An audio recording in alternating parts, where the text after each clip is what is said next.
What are you doing, puppy? Alright. We are back. I made some progress off stream. Oh, there's Andrus.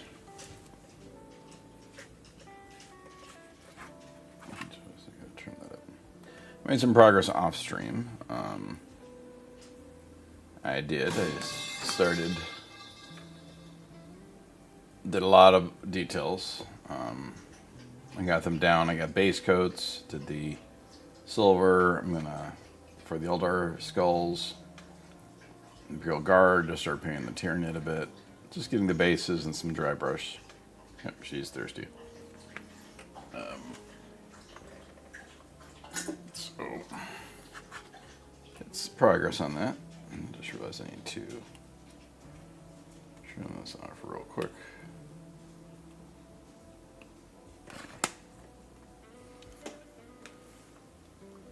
So, and then for those that didn't see, here's what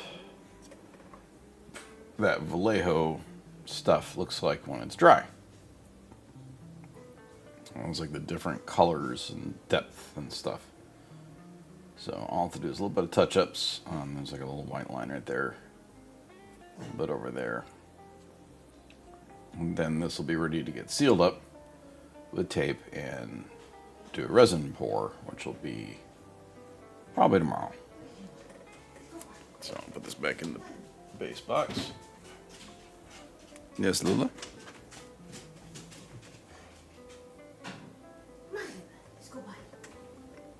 She need to go outside?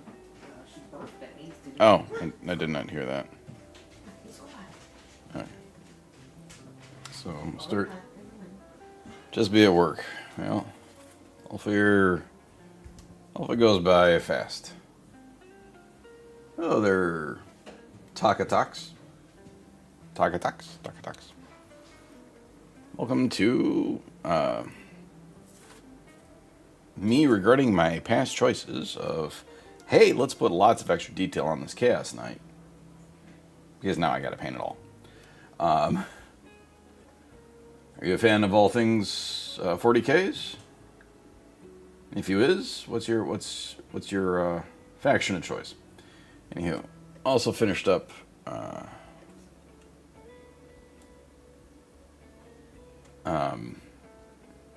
you've fallen into that trap. Well, it is a hell of a trap. Well, thank you. I finished up this Gatling cannon earlier as well, off stream, so exposure looks funky. My Chaos Knights are all Khorne themed and blood letters. I also got some base paint on this dude here. And then here is the other finished Stompy.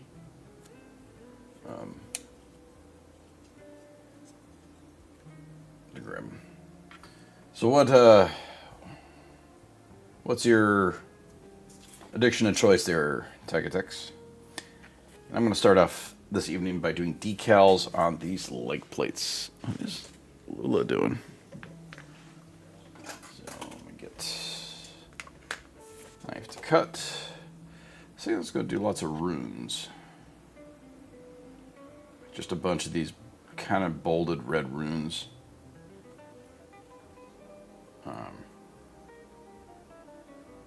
On there. So I'm going to cut out a handful of these and we'll go from there.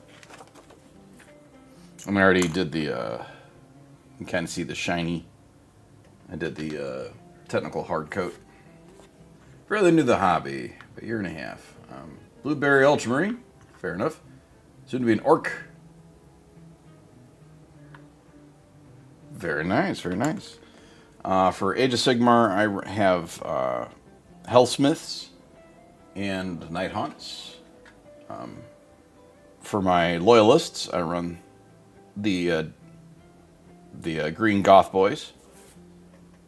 I also do a bit of I dabble in custom Tyranids. And I've been working on Chaos Knights because I love modifying stuff. Anyway, no, I'm looking forward to the Orcs because I was watching I didn't finish it. I got to finish it. The first game of 11th. The official one where they did Orcs versus Blood Angels on stream. I am polyarmorous. Armorous. And the Orcs were dominating that game, something fierce.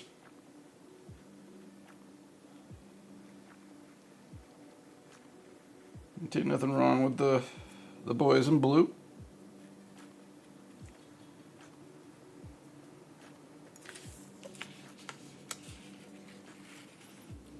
Oh, the emerald green. So, what that is put that away. That is Eldari Emerald contrast over their primer black, heavy dry brush of Runefang Silver. This one here, like really heavy, where it's almost on there, and then I hit the Eldari contrast over, and it gave it that nice kind of bug-esque thing. Turned out pretty good. I go. And shiny here because I did the hard coat too. Thank you very much for the decals. I'm just gonna put like a bunch of these just in random spots. A cutting mat. This makes things easy. Boop.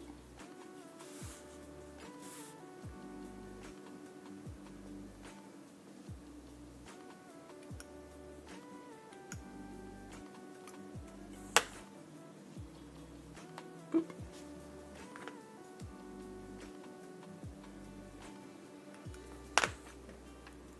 Boop.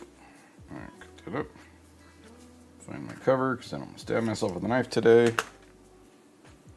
Water. Get this nice and wet. Did a Girly Man and Synthesize Turbo Dork. Bada bee.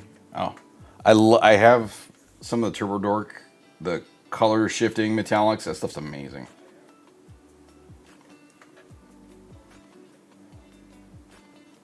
I do have a Titus Mini from the. I haven't pulled them out of that book though.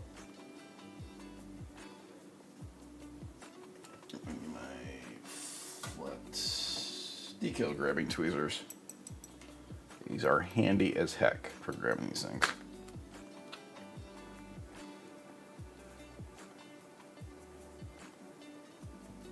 Dab of water there.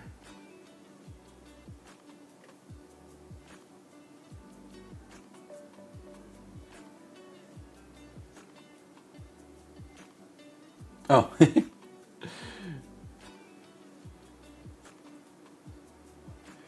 It's a quality mini.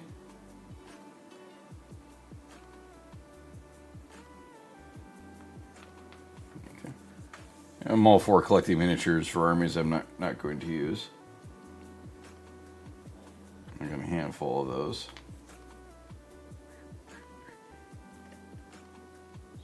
Drop that up there.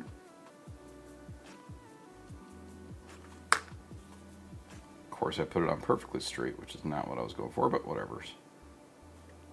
All right, the next one.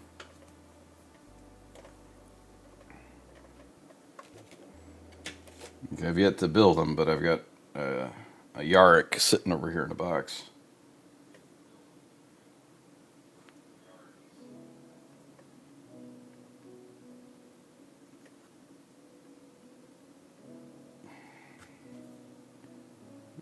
Come on, flip over. Jeez, a stick. I cannot hold on to these things. Pull on a little.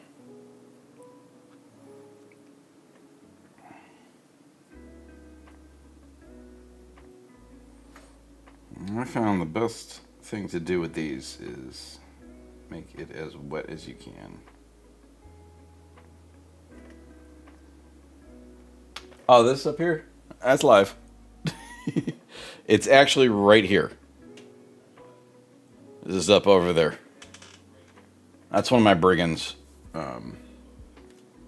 for the other cast nights. Like here's one of the carnivores. And normally, For the Emperor! she's not there. So I can switch it to show off our puppy when she's sitting on her pillow, but she's... I don't know where she is. I think she's up by you. Huh?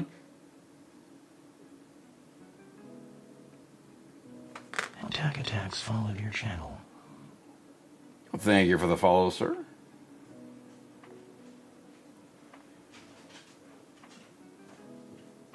I hear the pitter-pats of little pawed feet. Huh? See? What are you doing over there, dog? Get on your pillow. All right. So that is the alternative camera view. Is the puppers. I swear I cut 5 of these. Oh, there it is.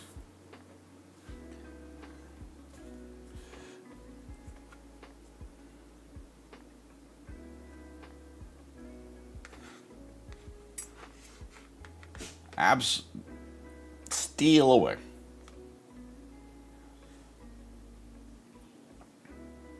If you have some video editing video editing software, make a compilation, and then you can set it up on a loop, and then run it that way.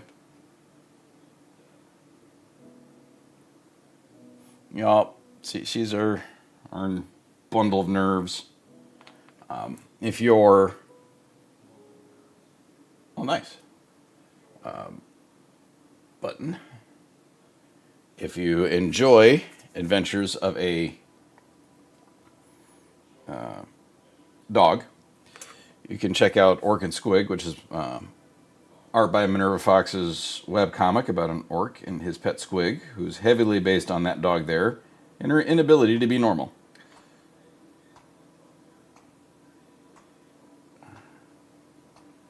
She was very upset this weekend. And oh, there's Scott Crows. I'm probably saying that wrong. There we go. Just some nice little runes. The red didn't come through as well as I wanted, but I'll make that work. Scarecrows? Oh, probably. The red wasn't as bright. The red is brighter here. But they don't have... I could do the white on the other side. That'd be kind of fun.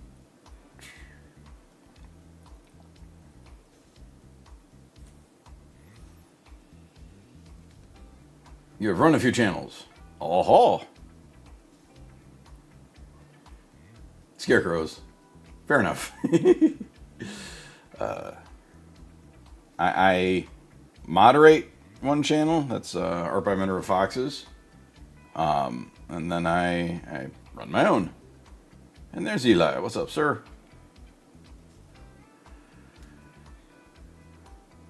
Did you have the holiday with your mom? I'm thinking this one here, but it might get lost because the other red was getting lost. Do I have other decals I can use? Like, I don't really have a white one there that would work. So I'm working Scarecrows. I'm working on Chaos Knights. I'll just keep going with the red. Do the red on both sides. This one. I got to play 2 games of Wargamer over the past 2 days. Very nice. And do you play Mr. Scarecrows? And if you do, what do you play?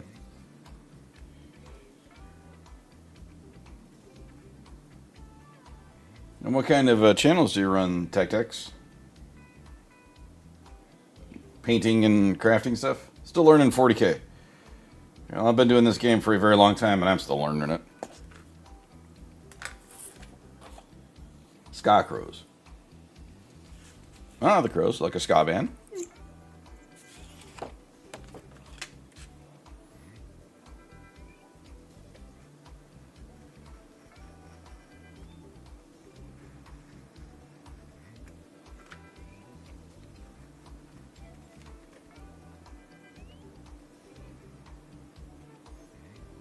It's your faction of choice there, Sky Crows.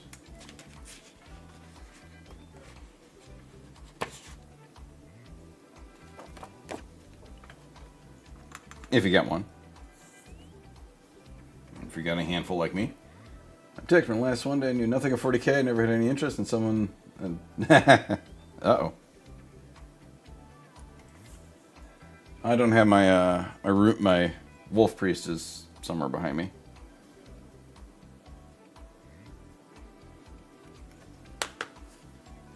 So editing for some Steam channels. Large was my buddy Sergeant Heine. Very nice. 3,400. That's pretty fucking impressive. That's fucking awesome, honestly. 3,400 viewers puts you way up in the high thing. Combat Patrol Space Wolves. The Friezen Wolves. Welcome to the addiction. Plastic crack. Get yourself the Wolf Priest. It's probably one of the best models for Space Wolves. That and Logan. Logan is awesome.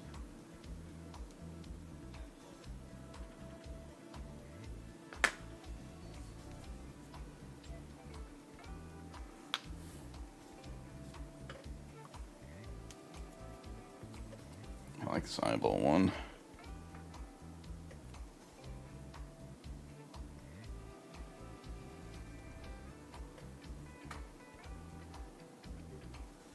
This was fun first for the first Twitch channel to drive a live tank on stream. Alright, you'll need to elaborate what tank.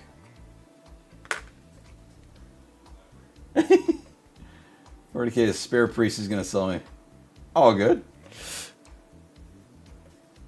Nah, no worries, Tactics. I enjoyed the conversation. I mean, if you want to jump on over and talk about what your plans are for your Ultramarines, go for it.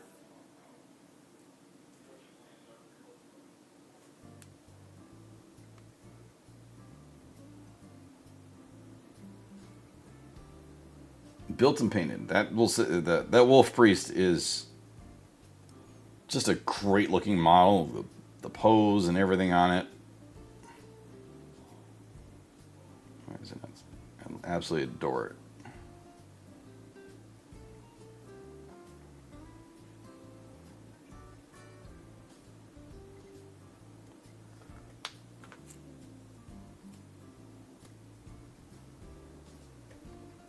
Los Angeles. I'm born and raised out that way.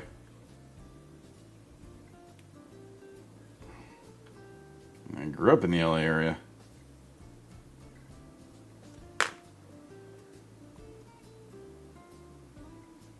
Why is this one not sticky? Come on. Alright. I'll let that dry up and then... Oh, Louisiana. Okay. That makes more sense. I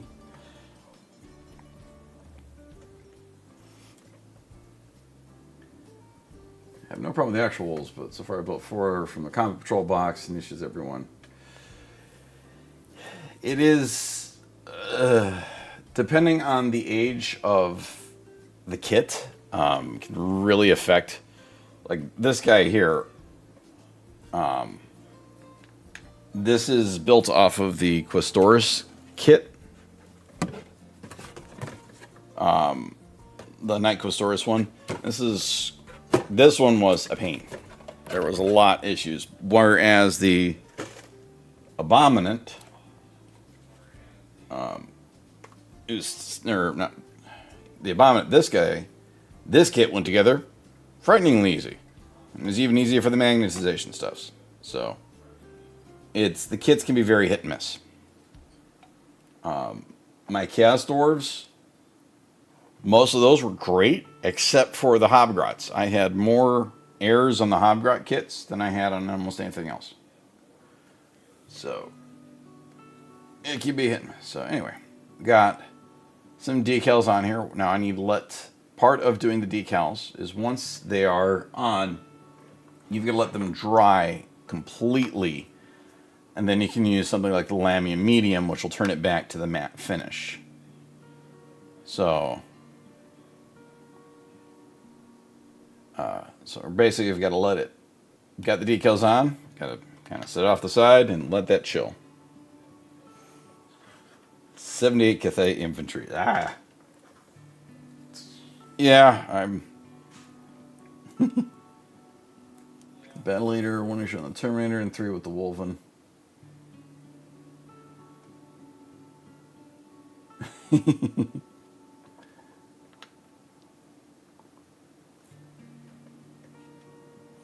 Alright, so now on to this one. This pad, I wanted to do something to cover up. I put a smudge on there with that. So I was going to think of some decal to kind of cover it. It was my sneaking... I don't know if I want to do a night... I like the dragon from the Night House, but I don't want to do actual houses. So could just put runes on it. That's probably what I'll end up doing. There's some other fun runes.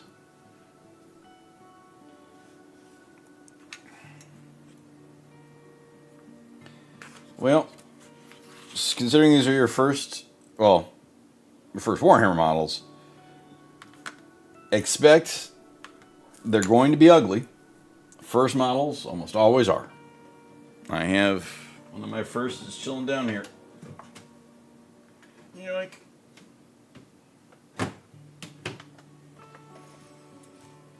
This is one of my very first Necromunda models from back in '92.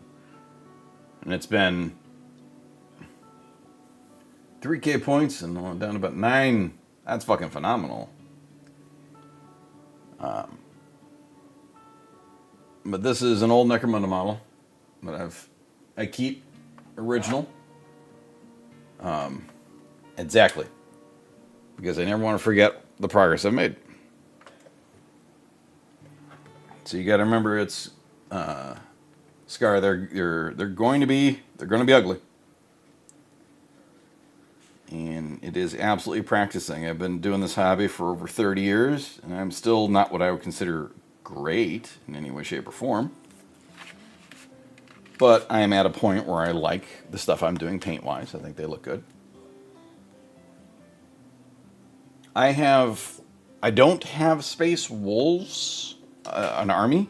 I have two. I have the Wolf Priest and Logan because I like the models.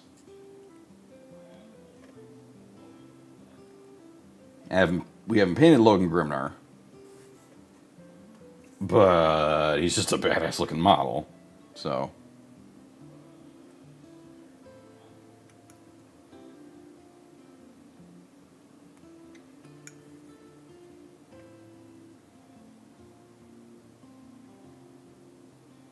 correct.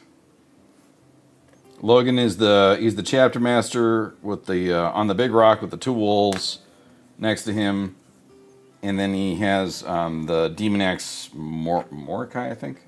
Painted D&D models for years and heard about 40K, never really paid attention to it. But if I could try painting a Space Marine, ow! See, that's the problem. You just injected that shit straight in the veins. Just went straight for the drugs.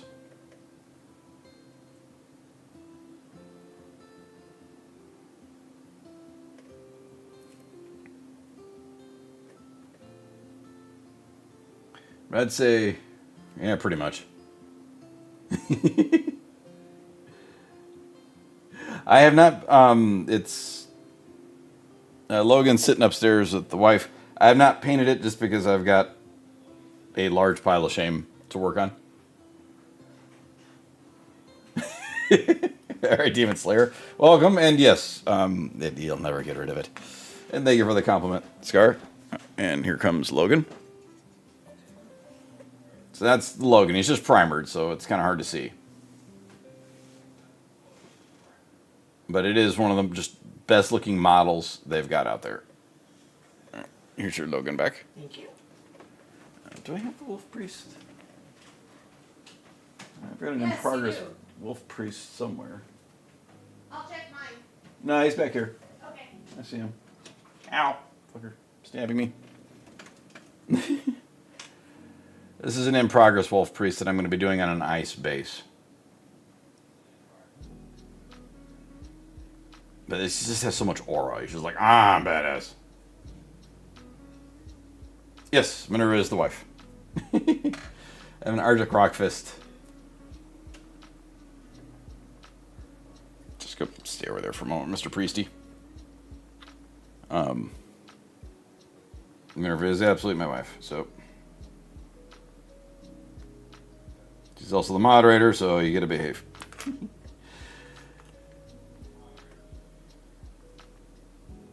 So what form of addiction do you have, Demon Slayer?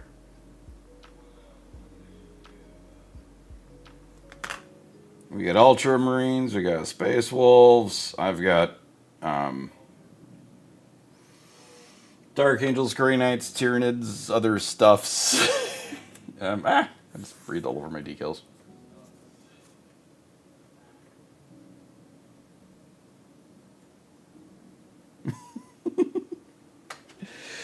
I'll get to him. I'll appreciate the sub. I will get to him. It is on a list. Right now I'm pushing myself to finish off these Chaos Knights because the store I go to is going to be doing League for the new edition, and this is the army I want to field. My Khorne Chaos Knights. Let's get back in the hobby. Played fantasy roughly 10 years ago. Necrons. The spooky, scary skeletons. I can tell you're an old hat because you called it fantasy.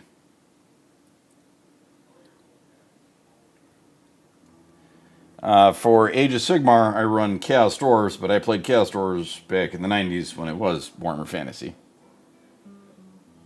So...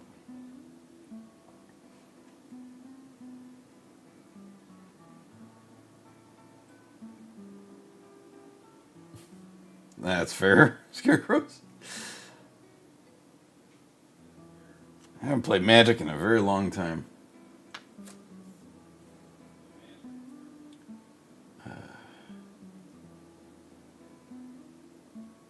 But oh, that's beautiful, Tech-Tex. I prefer movie theater.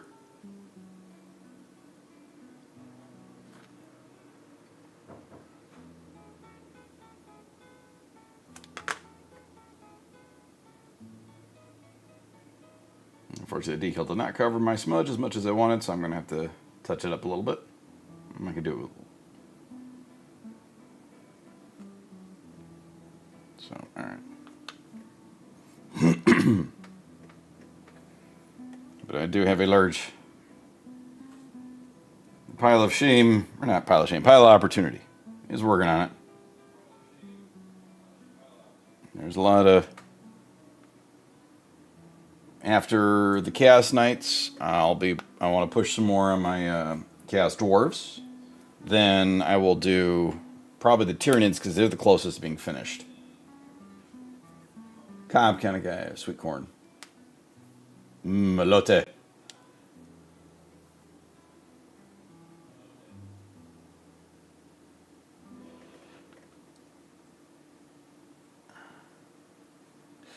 I've done, we did sweet corn with garlic butter today on the grill.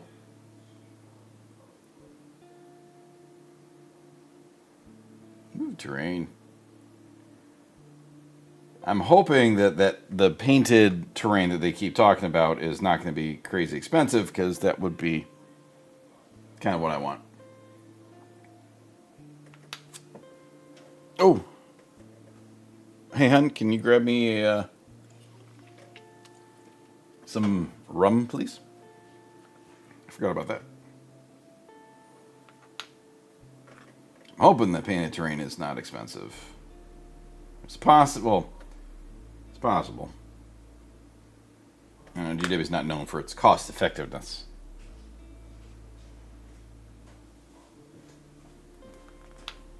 Thank you, thank you. I'm looking...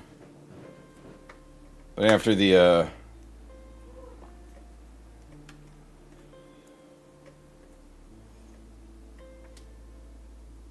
Yeah, I know. We don't have Diet Pepsi. I have large quantities of various boozes, seltzer water, Gatorades, things like that. Oh, Demon Slayer. So, my other real hobby other than this is over lockdown I built a bar in my basement. So I have a bar. We've got about 60 different bottles of stuff at the moment. For rum, right now, I do have Kraken. Kraken is delightful.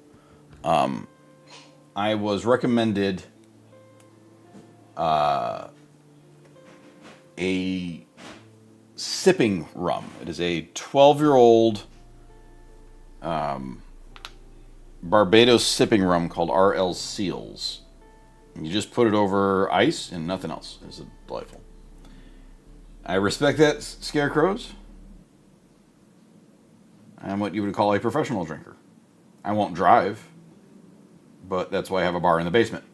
So that way I can drink, and literally my bed is like 10 feet away. Well, I mean, one flight of stairs. So, but no, mad respect to folks that choose not to. I will always support that.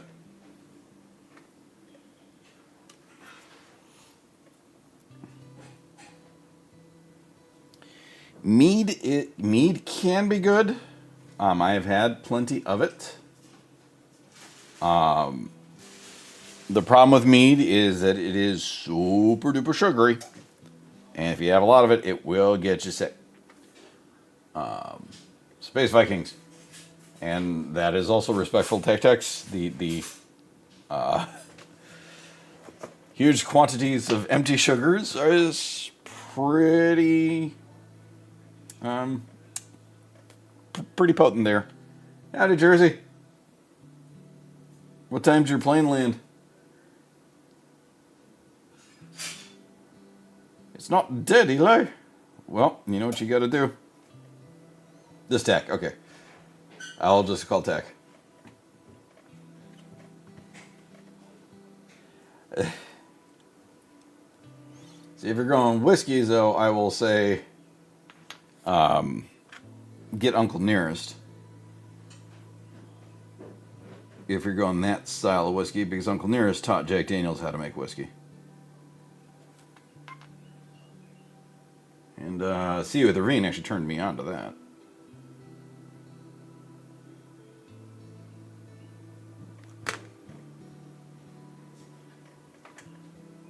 Alright, so second set decals done. Focus, camera. Thank you. I got there. Maker's Mark is decent stuff. I have a lot of whiskeys. Like a lot. I think it's probably the one I have the most of as far as boozes go, whiskeys and bourbons and things and scotches. We got a lot of it. If I'm going for a general bourbon, I will run to go with Old Granddad. Cheap, fantastic stuff for $20. 130 my times, hard to gauge. I have not had Pappy. I've had stuff that I don't know if it is as good as Pappy. I've had not as expensive, but delightfully as good. Thank you. So this is to those that drink, toast. To those that don't, hey, I salute and respect you.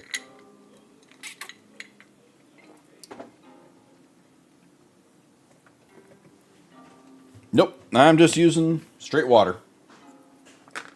For what I do for the transfers, and it's what works for me, is I'll prep the surface with technical hard coat, get it totally dry, and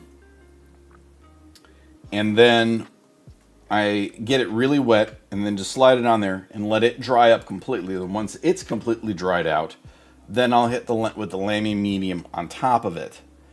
And then that way I'll be able to, Lamy Medium will put a protect in and kind of put it on there and get it more of that matte finish.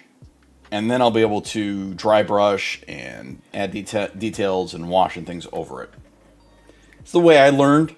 I don't know if it's the right way, but it works for me. Some of these runes we can read. They're from the Chaos Night Sheet. They're probably inspired by something. I pick what I think looks nice. That's about it.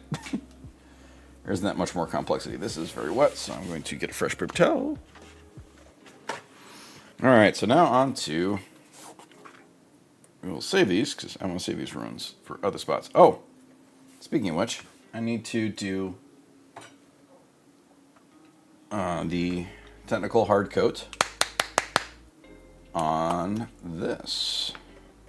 So here is the shield that goes on the Chaos Knights. It goes right up here. Except I dropped it. There you go. Clicks right in there. So on my other knight, I can... Scarecrow has followed your channel. Thank you for the follow, sir. That was a goal. So on this shield here, I did the decal on top of it. So I'm going to do a same kind of chaos decal on that one there. And thank you for the follow. Magnets are fun. And I've got that chaos 8-pointed star. There's a brighter one over here, though. I'm going to take this brighter one. So... For the Emperor! Oh, Lula Cam, is she on her pillow? She is, so we will run to the Lula camera. She is sleeping just out of frame. She is leaning off the pillow. She's kind of warm.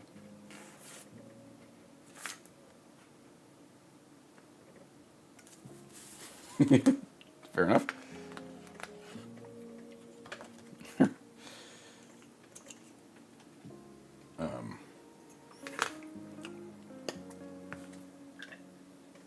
If you guys want to see the work done outside of stream, let me zoom her out. You can follow me on Blue Sky, where I'm posting my daily progress. There we go.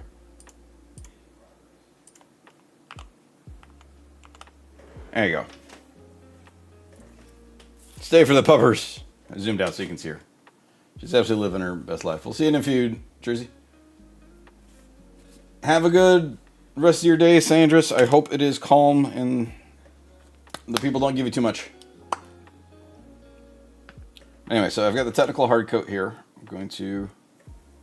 Don't need to be that zoomed in. And all this really is just a glossy, pigmentless paint. So...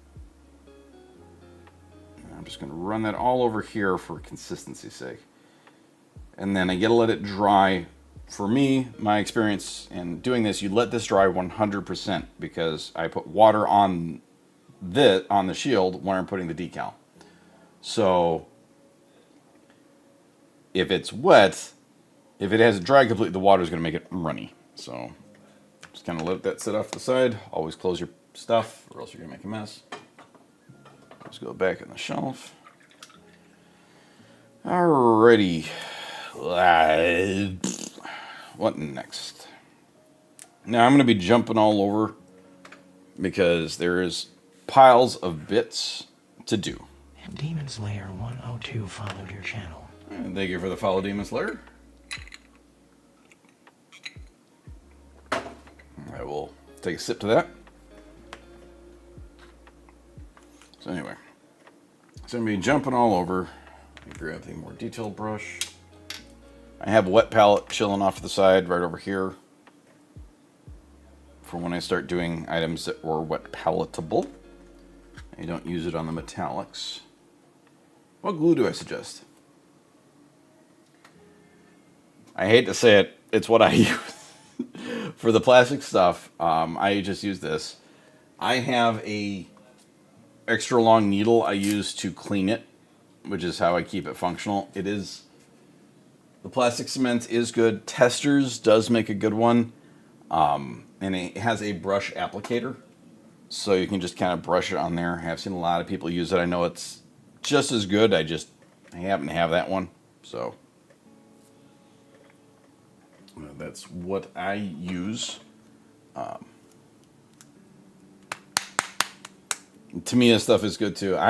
If I didn't have the tool to clean out that needle, I probably wouldn't use that stuff. it probably would drive me up the wall too much. But since I have a tool to clean it, it's not too much an issue for me. So I do. I think that not testers, Tamiya. I'm sorry, I said testers. I meant Tamiya. The Tamiya is thin. I think is the one that has the. It's in like a little square bottle and has a brush applicator. And I've seen a lot of people use that stuff, and it works great. The plastic cements. For when I need to super glue stuff, I use Gorilla Glue gel. Because like when I'm doing the magnetization stuff, which is what I did on these nights, I use this stuff here, super glue gel, because all my nights are magnetized for the sake of not losing money, because it just makes it easier when you can, yeah, kneecap it up. That'll.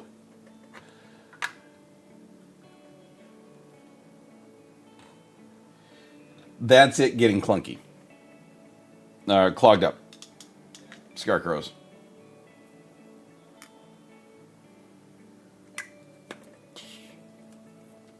There's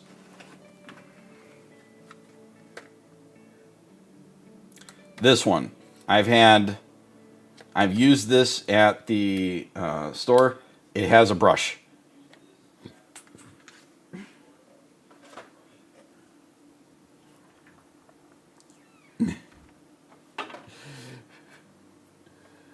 Anyway, so, okay. So this is the multi-melta. Or not multi-melta, this is the melta that sticks up on the, right there on that gun for the nights. Don't need lyrics. So this is pretty much done, except for I'm going to hit it with a shade.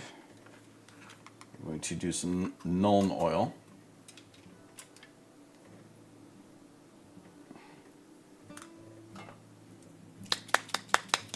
I'll jump over to, I'm putting off that. I'm going to work on that in a minute. Because I did some contrast. I'll do some contrast work and highlights and things for that. Yeah, man. There we go. Now, I'm doing heavy on the Nuln Oil and stuff because I figured chaos stuff, it's dirty and grimy a bit. That's what I ran with for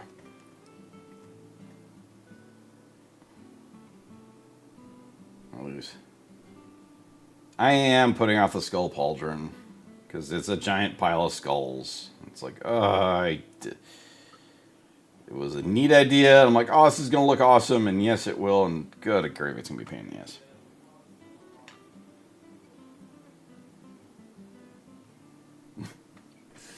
Fair enough.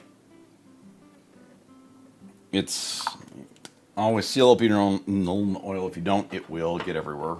Skuldron, it's a good way of putting it. It is, on the night, it goes on this shoulder here.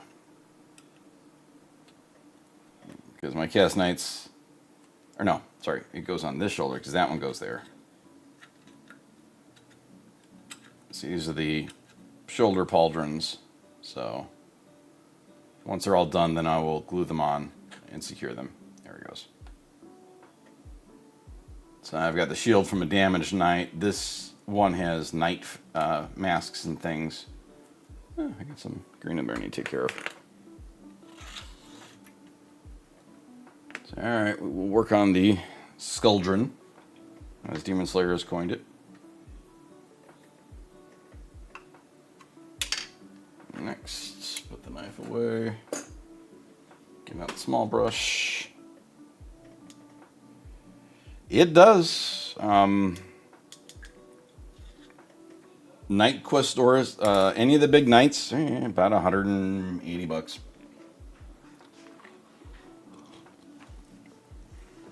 part of the reason I why is that sticking a weird way?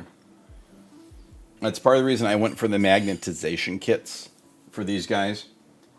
Because while, yes, having this one as a abominant is cool, but if I want to field them as a, I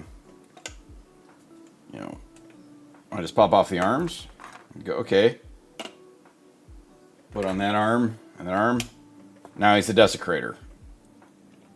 Take that one off, put on that arm, now he's a rampager. So, they give you all the weapons. Comes with everything you need. So it's like,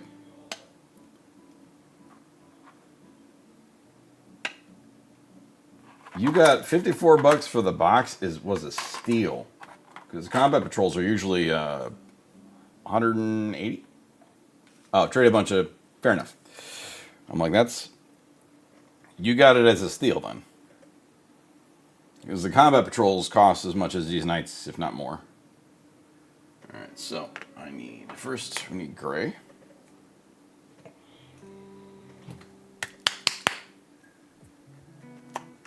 Okay, so we're going to scoop out some Ministorm gray. I do all my skulls and light colors based in gray first because it was primered in black.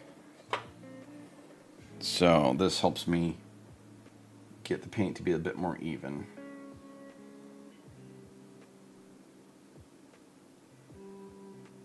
So we're going to get in here. 170. That sounds about right.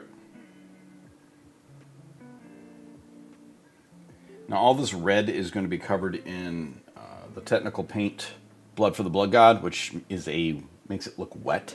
It's like a corn red paint, but makes it look red. I am toasty because the air conditioning's not on. Turn that on real quick. It's Blood for the Blood God, Skulls for the Skull Throne.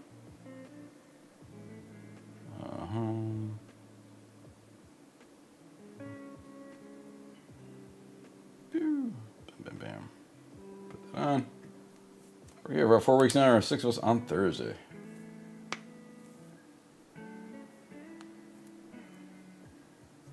Here we go, we had nowhere to go, playing. Nice. And awesome on the dinner.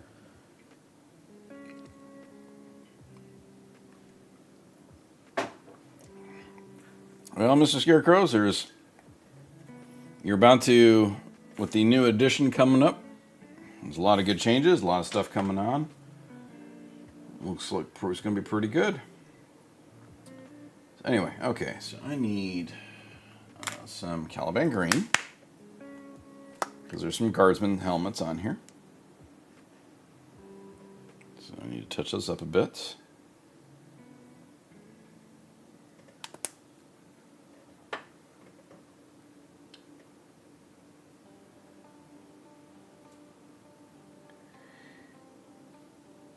The change to heavy is a huge one.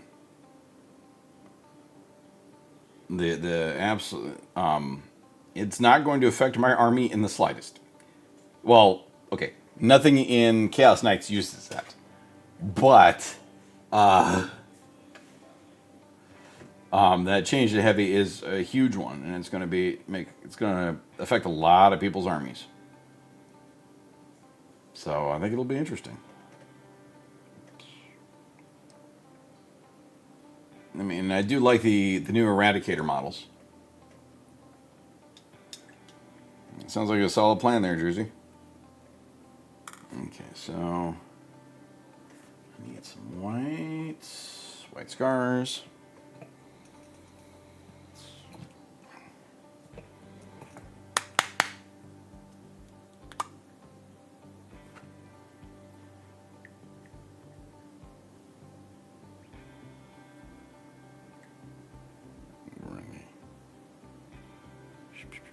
What I'm doing over here is I'm scooping the paint onto the wet palette.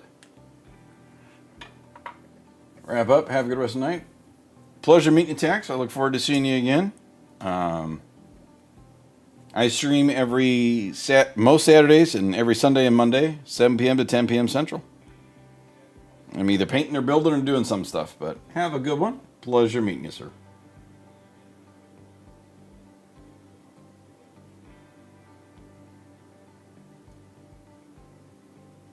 But yeah, that change to heavy is going to be... Like, I am a little worried about how the changes are looking very much in favor of melee this edition. Nothing wrong with that, but it does seem to be pushing hard on that. Which actually probably works out well that I went with Chaos Knights instead of Imperial Knights, because Chaos Knights got a lot more melee. We're just outside Chicago, so kinda close.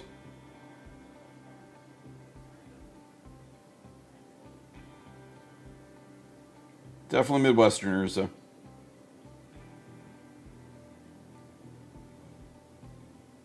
Okay, so that's... I am going to do a brown, a lighter brown.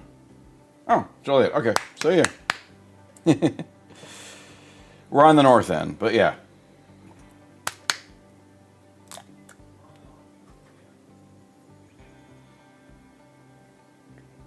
We're in the northern burbs.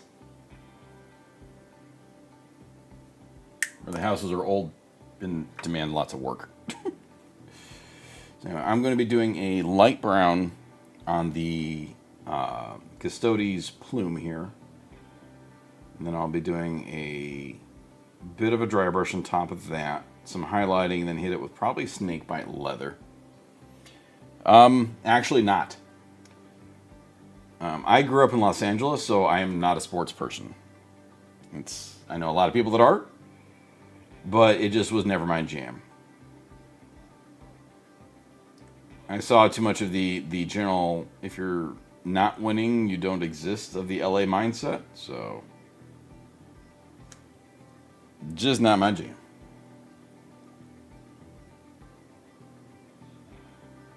Yeah, we're sports agnostic. I used to watch a lot of racing until everyone I watched died, mostly while I was watching them. So I decided to stop. I have been to the Joliet Speedway for stuff.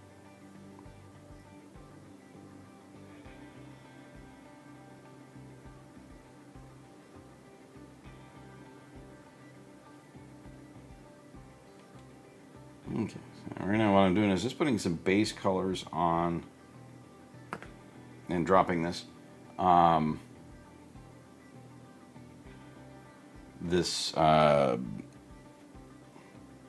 Custodes hair plume thingy. Realistically, I probably should have cut off, but whatever. Just really drives home the fact there's a dead Custodes on this.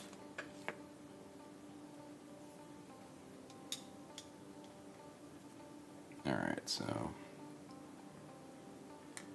now I'm going to start jumping into different contrasts. So the only interest in the Indy 500 was the Wiener 500.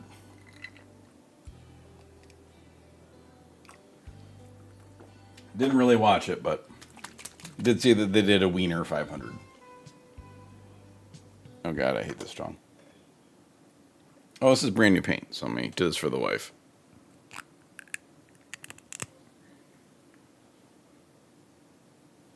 I don't know if you heard it.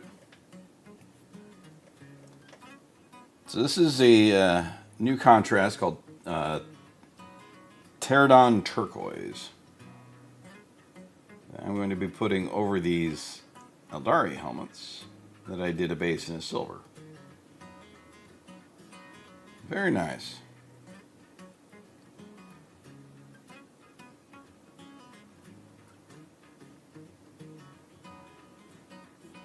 Oh, good. Enjoy the celebrations. Alright, so that turns out pretty good. Do it on both these Eldari helmets. So I'm going to do these base and the contrasts over the metallics to start. And then I'll go on and do some detailed touch-up work, which will involve shading and blood.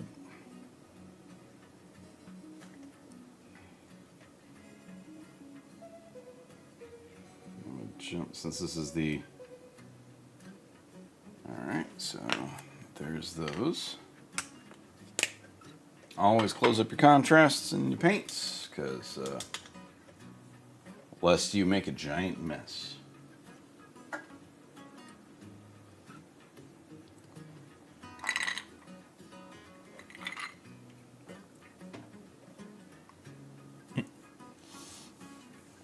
Okay, now I'm going to do some Canoptic alloy, because I like this metal. It's a nice metal color. Kind of, not really silver, but kind of...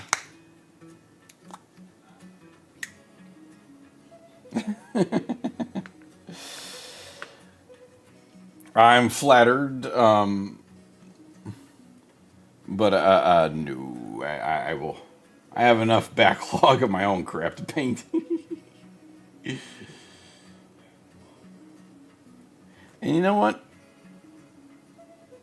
The way to get better, practice. Look up, there's a lot of great tutorials and things you can look up online. There's a technique called slap chop. Some people aren't fans of it. It is a very easy way to get the hang and get some very quickly quickly better than most models on the table. White, unfortunately, is a challenge. White is a pain in the ass color to paint on miniatures. I have... Can I get in here somewhere? Here it is. One of my other 40k armies from back in the day when they were metal were my Grey Knights, which are, as you can see, white and black. And I have not touched them up. I left them the way they are. If I were to paint them, I might buy a Grey Knight model just to do a current version with my skill, because this guy is painted 20 years ago. I mean, the model's 20 years old. They're also tiny. They're so small. Look at Grey Knight compared to a Marine now. He's little. They're midgets. But it's gonna be... white is a challenge. White always is. It's gonna be hard. I don't know why I chose to do that with those guys, but I did. But there's a lot of techniques you can do for white by using like grays and contrasts and things like this one here, which is settled. So I got to mix it up a bit. Hold on a sec. I have a paint mixy thingy over here, so I can save myself some strain.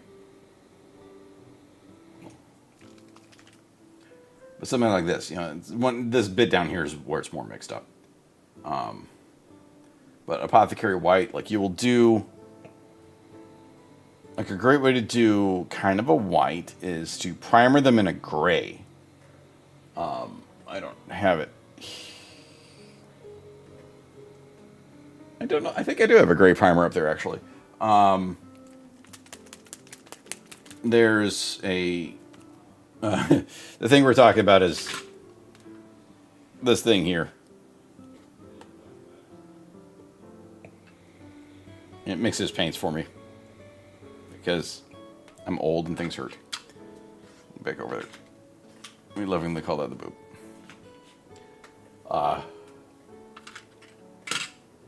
Anyway, so you would take a gray primer.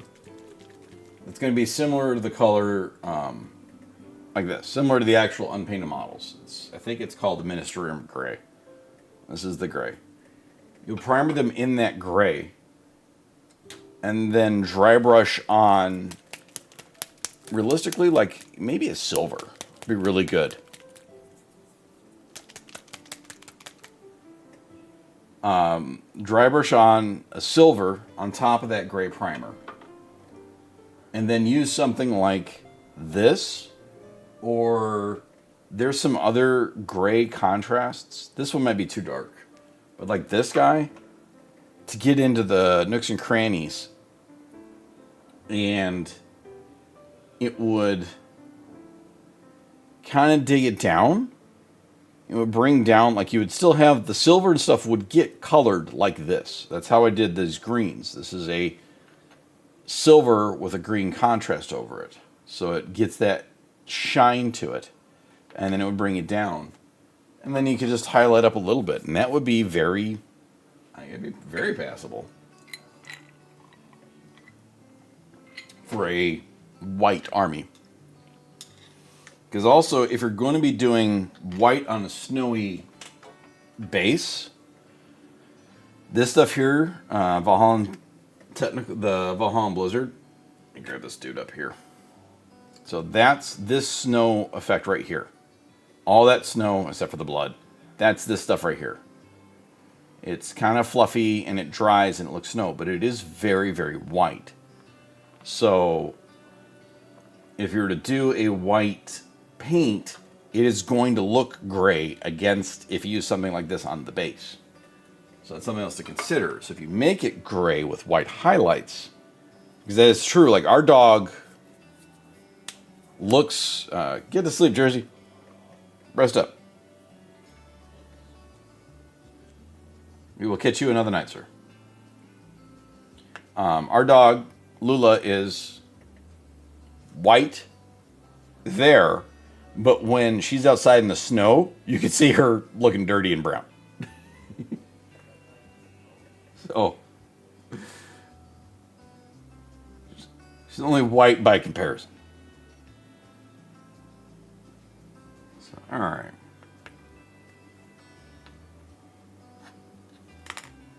Nope, these are dry. Sweet. Those are completely dry. So, before I forget to do it, I'm going to use the Lamia Medium, which is nothing but a matte pigment-less paint on top of the decals.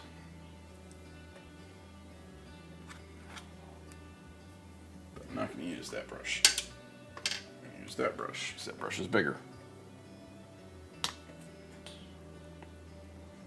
So what this will do is this will seal up the decals on the panels. I know, Jade. And will hopefully eliminate the shine, make it more matte finish, and will also allow me to do the shading and dry brushing and things like that.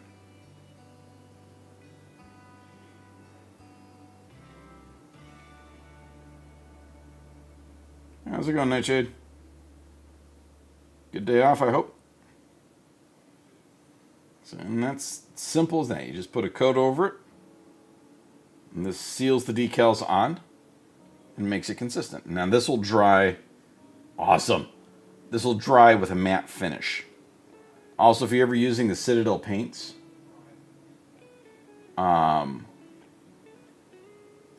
you can use the Lamia Medium to kind of revive them if they're dried up a little bit. Being Captain Mal Reynolds here. Ooh, shiny.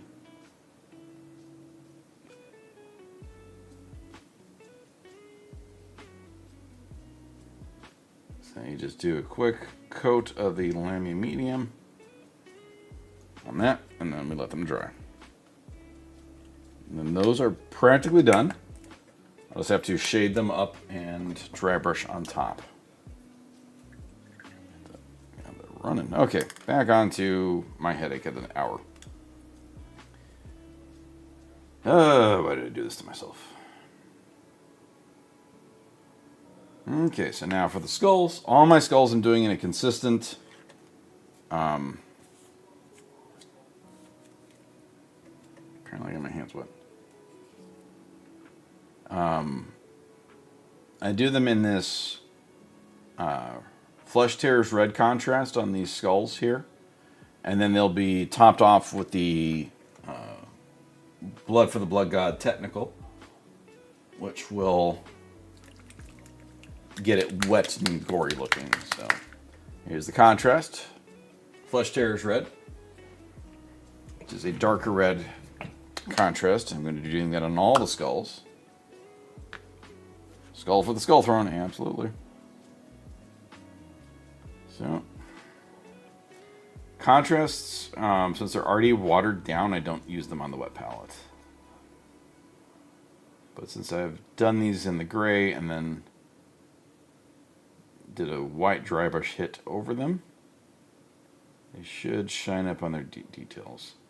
Now I know I'm going to have to touch up the gold trim a bit. And that's just part of it.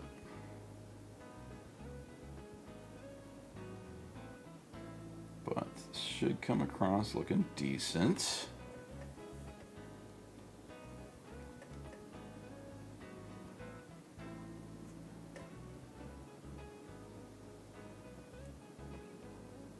Oh, and I actually have a great blue contrast I can use for that Terminator helmet.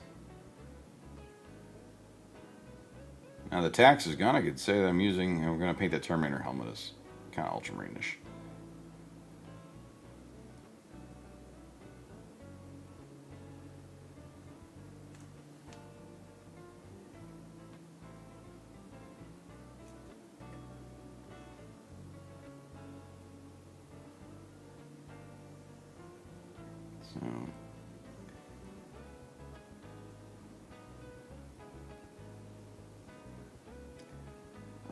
Scarecrows, you should also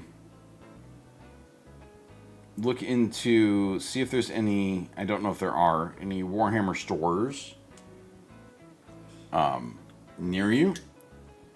Because they will absolutely do a free painting lesson and teach you some of the basics. I go to a Warhammer store usually every Sunday. I did not go this week because we had stuff going on with conventions and things. But they do painting lessons. So they'll give you like just some basics, kind of the basics to get going and what you want to do. Or basic techniques and things that can help you out a bunch. There's lots and lots of tutorials online. The hang up with some of the tutorials, though, is that a lot of them, the people tend to, like, you know, step 1, do this. Step 2, do this. Step 3, it's perfect. And it comes out looking like an award-winning thing. You're like, I missed a few things here. But there are also Delorma Sight and Distor. Oh, okay. Fair enough. So it means that they're licensed and they're carrying it, but it's the official stores that'll do painting lessons.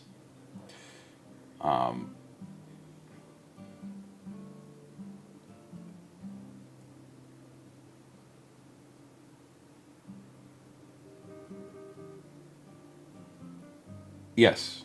As I said, it's going to look ugly. Your first 10, 15 miles easily going to be ugly. But then here's the best part. You can always repaint them. I choose not to. That's why I still have my old ones up here, because, hey, I've worked through those times, and I've grown as a painter. I'm trying new techniques. I never used a wet palette until very recently, like past few months.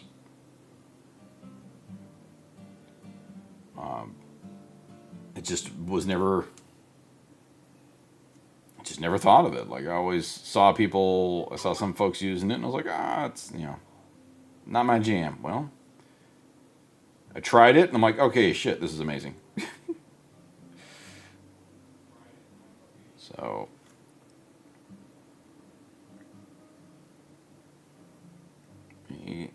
as Adventure Time Jake put it perfectly. You got the first step to being sort of good at something is, or sucking is the first step to being sort of good at something.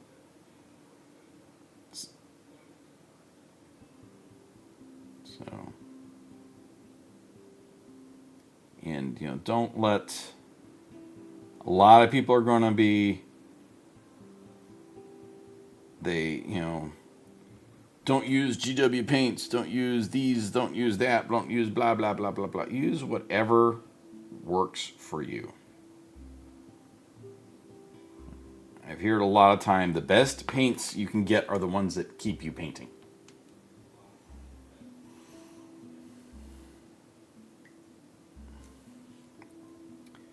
Are some paints easier to use than others? Yes. Does it make them better? No. Exactly.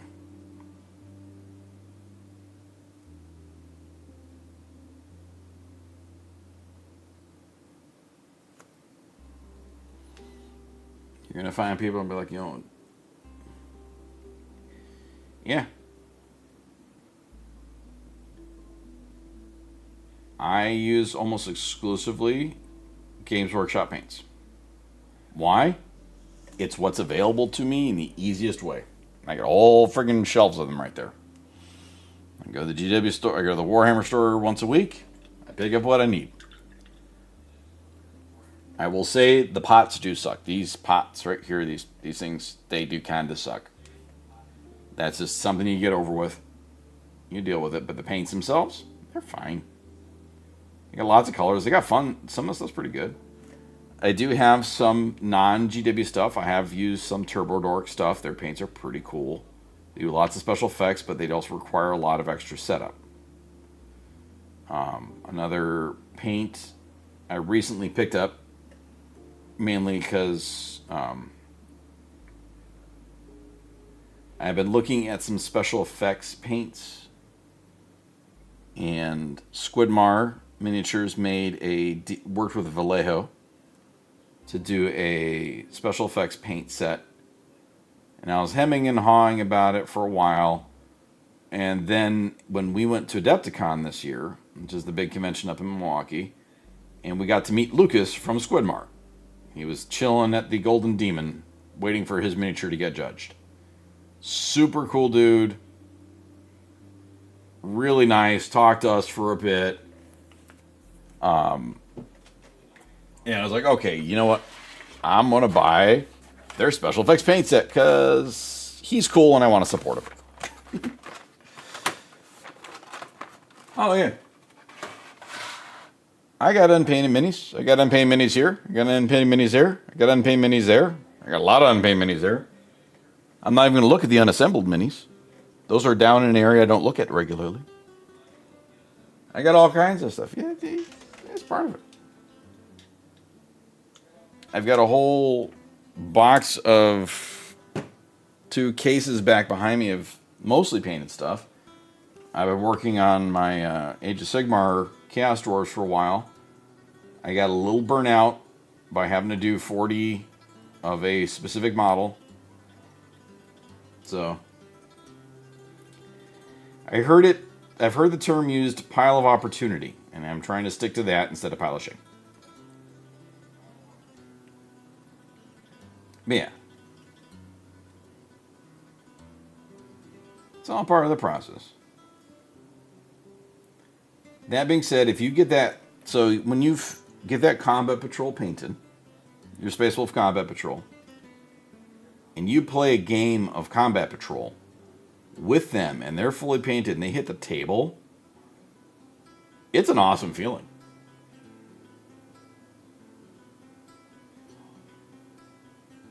I have my Hellsmiths of Hashut, the Castor Spearheads, fully painted. And I've played a couple Spearhead games. And in both games, my Spearhead was the one that was fully painted. And it looked awesome. And I was like, that's the way it should be. I'm not going to shame anybody for not. We all got different stuff. Part of the reason I'm active on Blue Sky is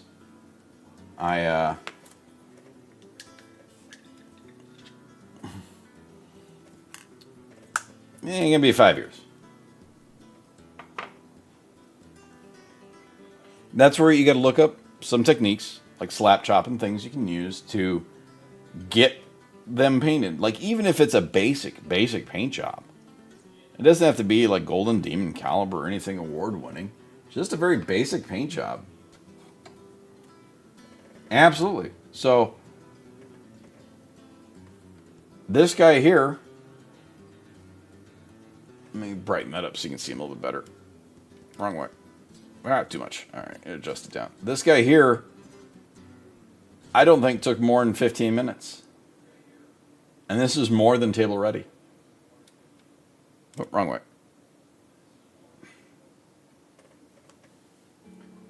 Megaform! How you doing tonight, sir?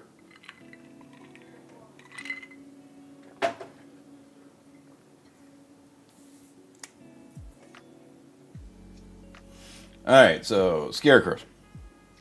Now, so I'm going to tell you, look up Slapchop. I'm telling you, Slapchop. Where did I put that Wolf Priest? Oh, he's chilling right in front of me. Swear. So this guy right here. Focus. Thank you. This cloak, and these are orange because I'm basing them, and then they'll be yellow. This wolf pelt was done in 3 steps. Technically 4 if you got the primary. Primered. And then I based it in a brown. I dry brushed on a white. And then did a contrast of snakebite leather. And that's that wolf pelt. Done. Little things like that, there's ways to do it. There's techniques and things you can do. And it's still too bright. There we go. So, and now we're into the argument about who killed who, where, and what now. There are many, many different ways of doing things. And I get them. They have lots of detail. But don't look at it as you're trying to paint it to win an award. Just the basic paint jobs. I have been painting miniatures, but not the greatest.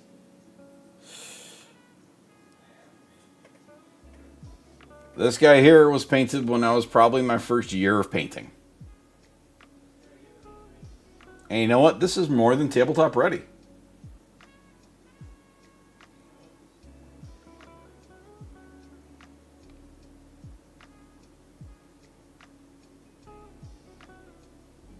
This was done in my first maybe 2 years of painting, realistically. More than tabletop ready.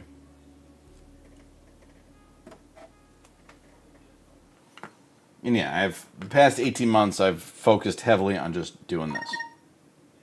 Oh, sorry, things are yelling at me.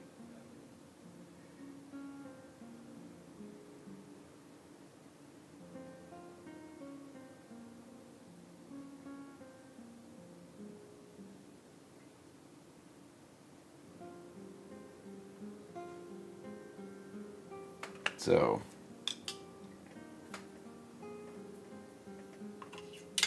yeah, absolutely. You're going to start. It ain't going to look good when you start. It's part of it.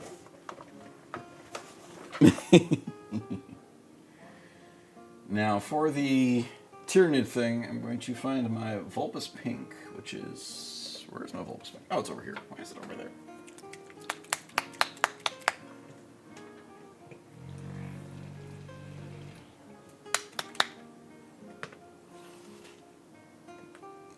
Oh, she would.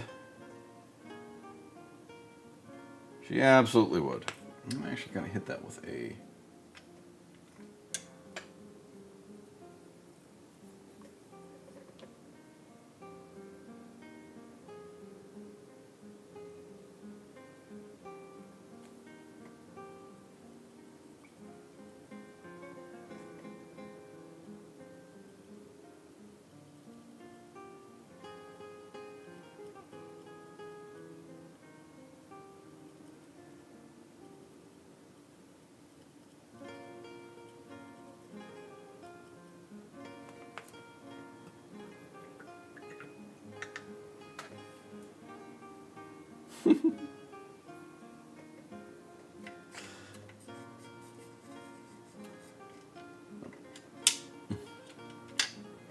Alright. Find a quick bit of white. The reason I do this stream was I grew up in the area I grew up in. There was a game store, which is probably the reason I'm not in prison. And I would hang out there and paint and chat and everything. And I was like, you know what? I'm desperately missing that. I'm missing talking to people about games and painting and stuff like that. So I started doing the streaming just to do that.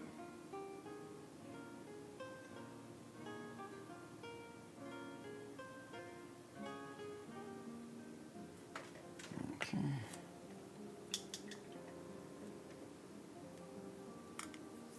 Exactly.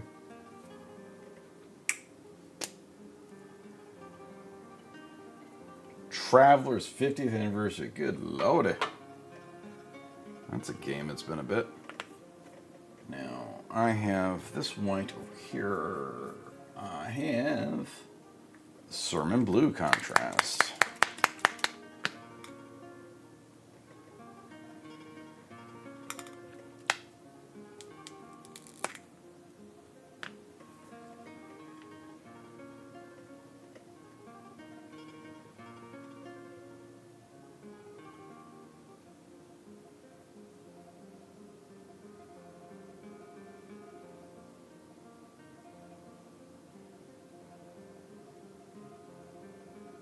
Nah.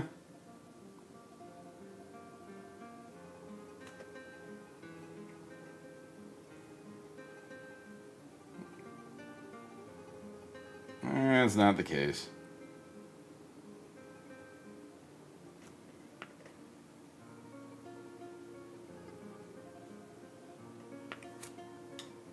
Exactly. That's I made lots of friends. I make more friends. I have more friends here painting. Absolutely. I've done dual streams with other folks painting. Nightshade is a furious representation of the wrath of humanity wrapped up in an imposing presence that will destroy all comers. Is that good? You can absolutely hang out here and make friends. How was that, Nightshade? That is a heavily rum and steak inspired level of bullshit that just came out.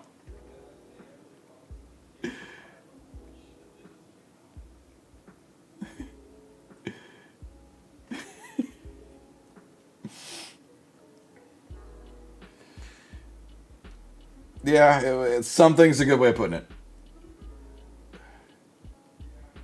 I mean, come on, there's streams of people just ripping packs. They stream that. I don't know how they afford it, but hey. Works for me. Do deck building and theory crafting. Stuff like that. Alright, this is coming along. It's coming along. We got lots of a little more variety here. Let me zoom out all the way in. So I just did a little bit of shading. Focus. Focus. Thank you. Shading on the Custody. I don't know why I'm drawing a blank in that damn thing. I did the Terminator thing, so I'm going to let that dry. So this is now, there's a lot of wet. There's lots of shades, which are, shades are super watered down paints. You use them to get in all the little nooks and crannies. So it's super, super watered down. So with that, like this contrast up here, that's wet. So I need to not touch this for a bit because it's got to dry. For white, as I throw that down, I would say my suggestion is use a gray primer. So something like, I think it's Storm Gray. Let me see if it's up there. Oh, I got my legs. Oh, sorry, Gray's here.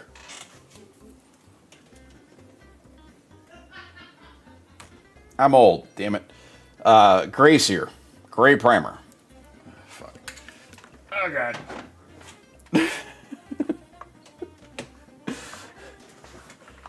You shouldn't use a bouillabaisse base. That's for soup. It's good soup. What the hell song is this? Skip that. I would suggest using a gray primer. So you're going to get them as a primer them all gray, and you know, once they're set up and primered, then you're going to want to dry brush on, I would almost say, a silver. That's the wife. She's upstairs. I would almost say a silver, like I love using Runefang steel. It's a very bright, shiny silver. On top of, so heavily dry brush on the model with that. Then use something like this Apothecary White contrast. Contrasts, in the language of Games Workshop's paints, or Warhammer, technically, Citadel and stuff paints, contrasts are there's different levels. So you've got your bases. The base paint is the thickest and has the best coverage. So it is good for, of course, doing a base. This is thinner, layers. This is a little easier to paint, a little more watered down. It might require 2 coats depending on what you're doing. Contrasts are very watery. Like here, I'll put the microphone next to the thing so you can hear it slosh. It's very watery. This will go over, but you will see what's underneath. So if you were to use that, like it's primered in a gray, it is questionable, and then dry brush on a very bright silver, and then you do this will make that silver this kind of gray whitish. The last level of Games Workshop stuff is shades. These are practically water. We're going to do more questionable ASMR. These are super duper liquidy. What you use these for is getting in the absolute nooks and crannies, and like all these little bits here. This dirty look and some of the dark in there is from a shade. So this is the kind of the language that Games Workshop and Citadel uses on their stuffs. So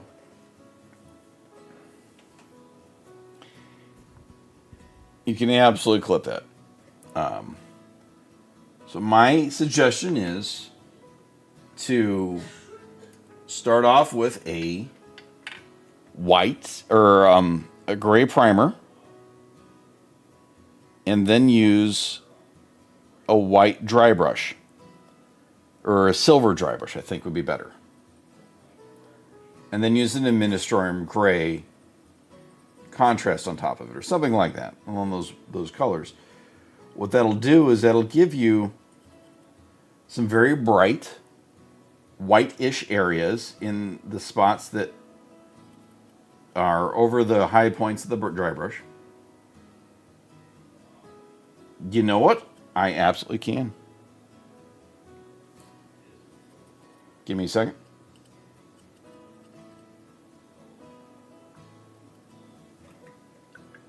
I don't know if I have anyone primered to gray.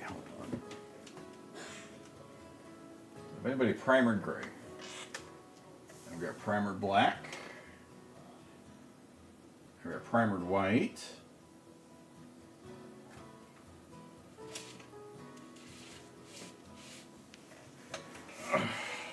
Fudge, getting up.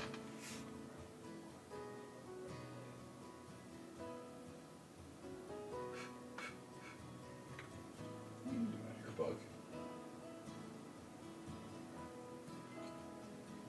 white.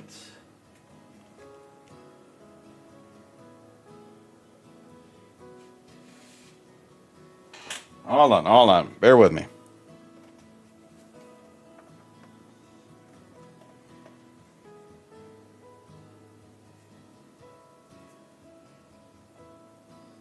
Bear with me here. You don't have anything primer gray up there, do you, hon? So I don't know if I do. I'm getting hooked on stuff. Yeah, there's going to be a few of those.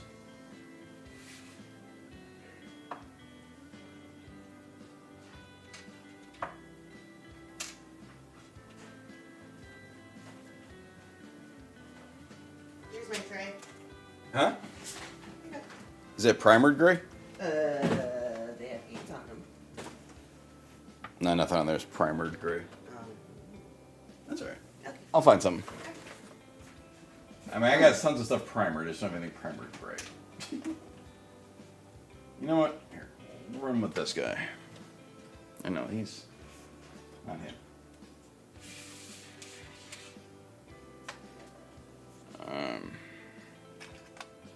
Let's run with a Meyer. Ooh, actually.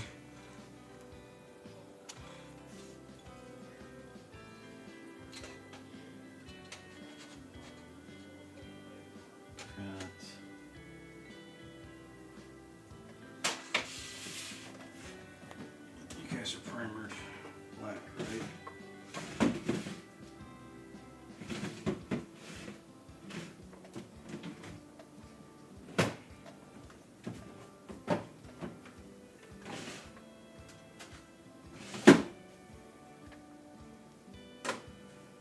Alright, we'll just roll the Meyer Kelpie. We'll do this in some other colors.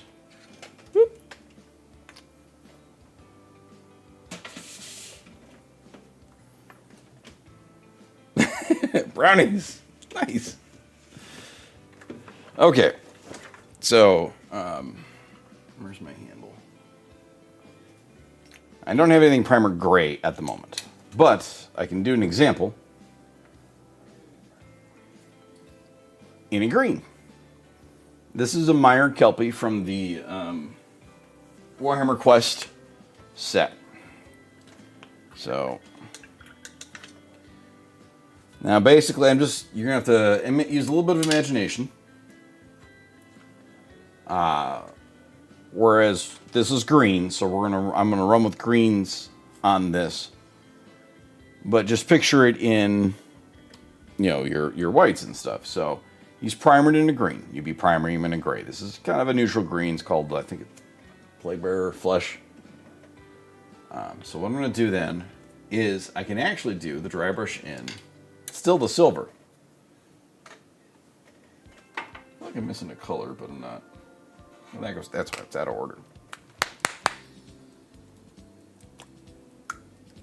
No, we don't need Christmas music. The hell, Pretzel Rocks. Yep, Lula's gonna be running away soon. So, alright, we'll take. Let's do that backwards. So, okay, so here's this guy's in a green. For the Emperor! Nope, she's out cold. So, dry brushing is a technique where you take your brush, it needs to be just the tiniest bit damp, and you take a bit of paint, and you rub off most of the paint.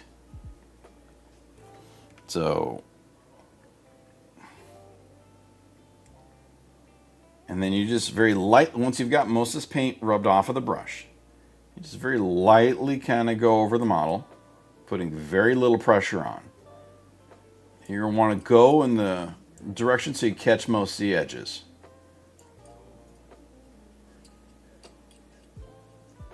So you can see a little bit of how the silver is starting to shine through a little. Just a little bit, just over the edges.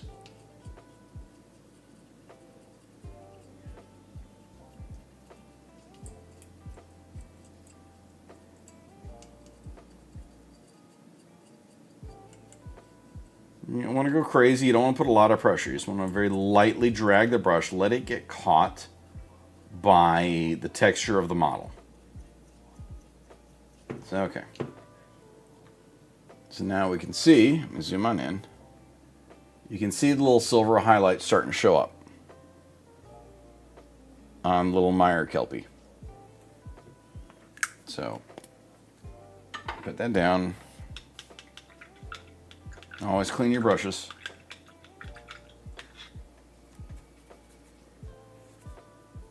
Okay, so then, absolutely. So, okay, we do need to play more chapters. So we've got the highlights on there now.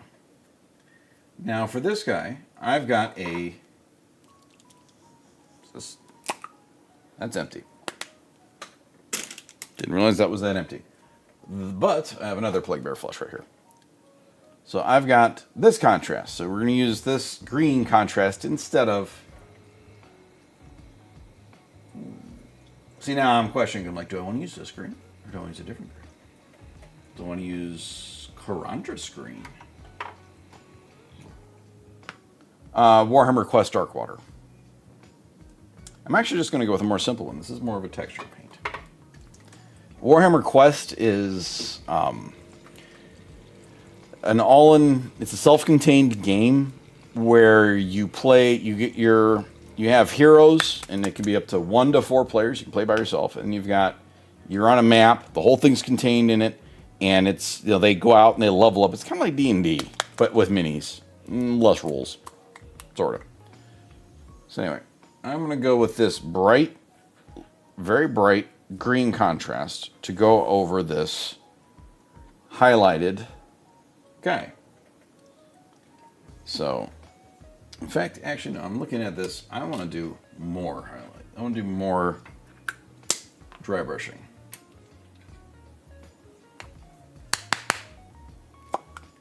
For the slap chop techniques and things, you're going to want, you go heavier.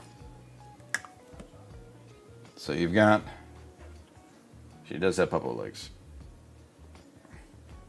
I'm going to go a little heavier on this, just to get some of the highlights. There we go, that's looking much better. People come for the painting, stay for the dog. I'm fully fine with that. Okay. So there we go. Now, you're looking kind of silvery. That's going to change. Because a Meyer Kelpie is like a swamp critter. I'm not entirely sure what it actually is. Some sort of swamp thingy, but not swamp thing. Legally distinct swamp thing. It's alright. So I'm going to take this contrast and just kind of go over it.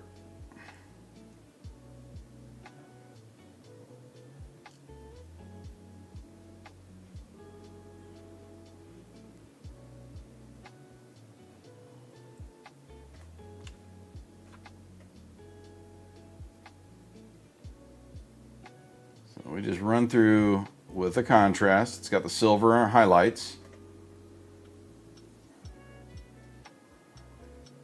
And then because of the dry brushing and the fact that the contrast paints are very watered down, they let the color shine through. They let the color underneath show through.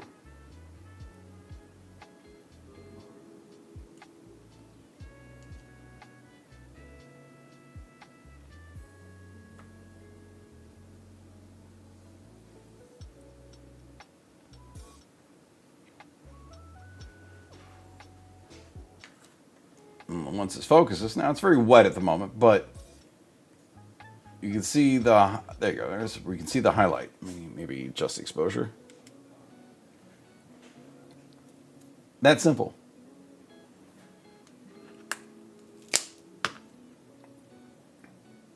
Now you do this with gray, silver, and a white-ish contrast, and you'll get a white ghostly look. Pretty easy. You could also do a white, or an off-white primer, like a Wraithbone or White Scar, which is the white primer, and then dry brush. But you're with that, the contrast won't be as the contrast between the brights and the highlights and shaded areas won't be as drastic. So, I mean, that took, what, not even 2 minutes? And then once this is dry, you do a little pick out a few details, and you can paint the horns a color, paint the teeth a color. I like to paint the base. You can even just paint it black. More than table ready. Simple as that. It is. There are a lot of ways to make it easier. Granted, it still takes practice, but it is not that. If you're comparing yourself to some of the high-end stuff that you see online, yeah, it's going to seem incredibly daunting. And this is now dry enough for me to do the decal. So I'm going to bump over here and do this decal real quick because I want to get these decals done.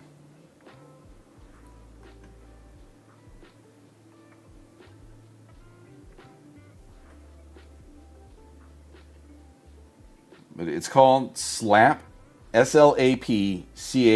Slap chop is a technique that is very beginner friendly and can get your models looking really well. Slap chop. There she goes. Minerva put it in the chat. And it's not that hard. It really isn't. It takes a little bit of practice, but once you get the hang of it, you'll be flying through things.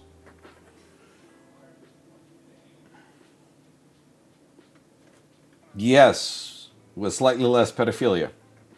Or no, he wasn't a pedophile. He was just a rapist. Not that that makes it any better, but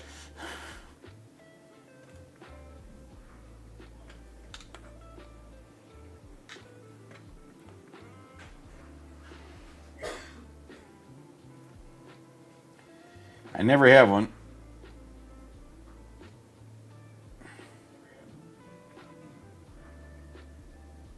I bet my uncle had one of those.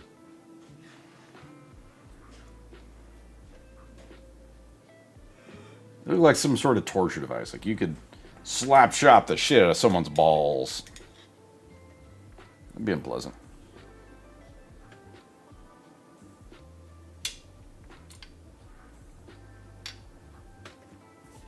No, I realize he wasn't a pedophile. He was a rapist. Not that it makes it any better.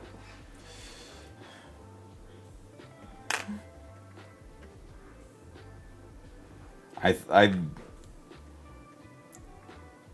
at this point I just kind of assume everyone that's done something horrible is a pedophile because that tends to be the trend at the moment.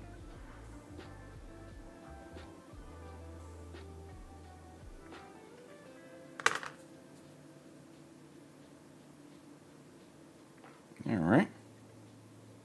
Ooh, that is a bad toss. Dip that in the wrong water. All right, so there you go. Decal. Now I just gotta let that dry. Chaos Star. Boop. Done.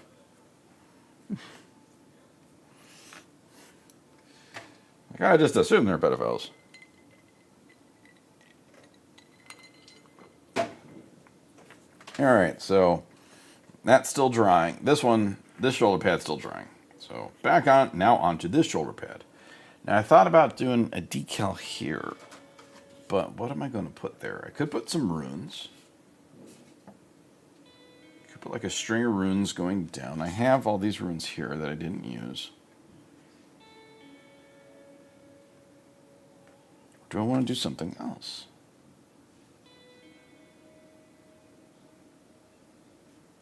Could put that star. No, it's too big.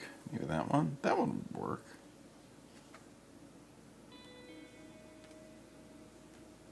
Kind of like this as a free blade thing. Yeah, I could go with a free blade. That one would work well. Okay, so knife. Need a knife. To do.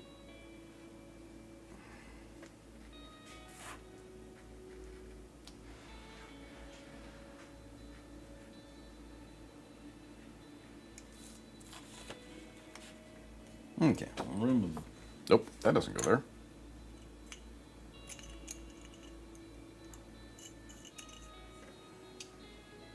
That goes there. That goes there. So, okay, so I'm going to put, if I can grab it, I'm going to put this decal kind of right there. So it'll be like that. So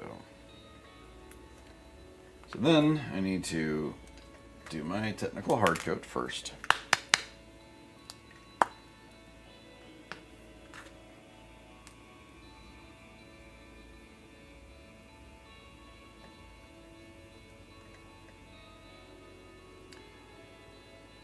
Depends on the level of headaches and what your headaches are.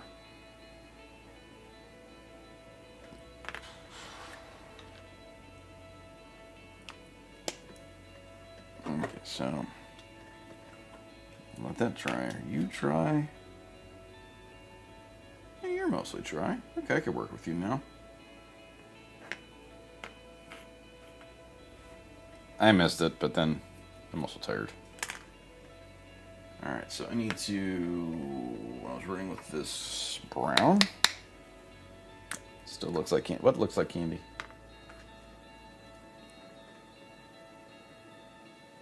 No, you're not married. Small brush.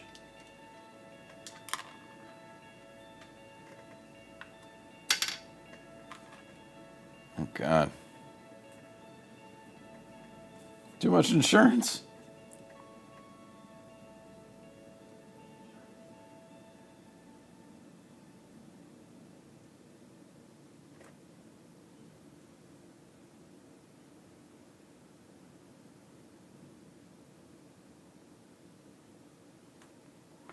Okay, so get that in there. All right.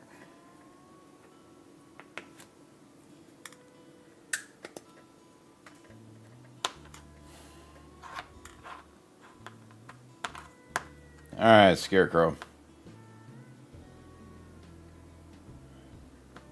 No JG Wentworth.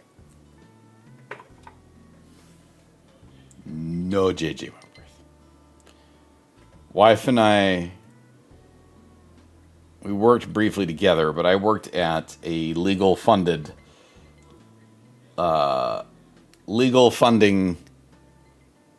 place for 8 years. Did all their money in and out. They ran all their accounts payable, payroll, HR. Oop, the stream boo. It was not JG Wentworth, it was one of their competition, but I worked at a legal funding place. The wife, we did that together for a bit. Can you get that, bot? Amazing wife.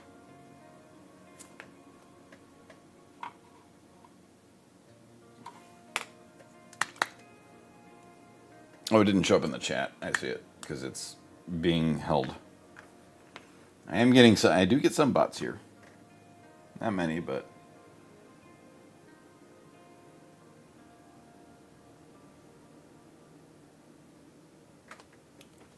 are you in the mod screen? Weird. All right. Did you see the? Did you see me banning it?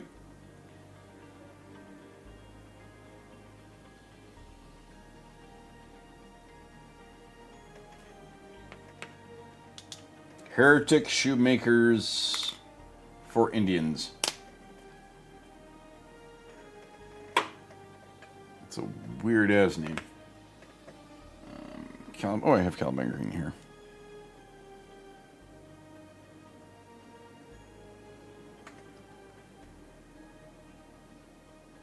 Okay. Weird that you couldn't see it. Alright, So now I'm touching up the spots from where I did the Flesh Tearers red contrast. I'm just going to touch up a few spots here and there, mostly on these other colored areas. Alright.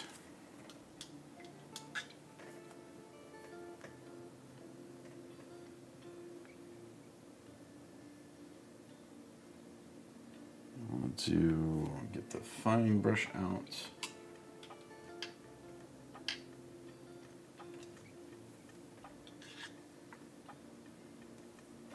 Just grab a little bit of white.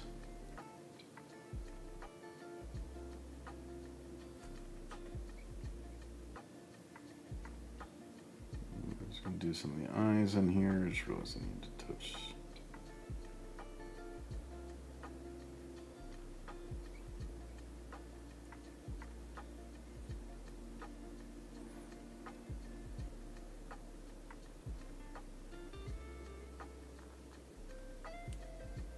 Okay.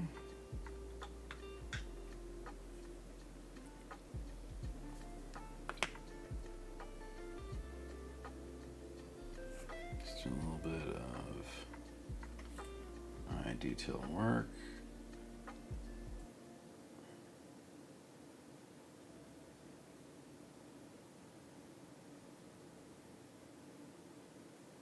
Okay. Keep your little bit skull showing out.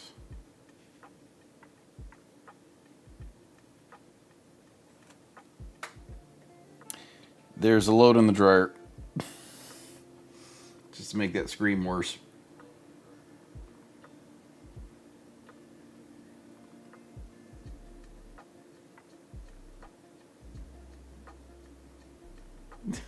Yep.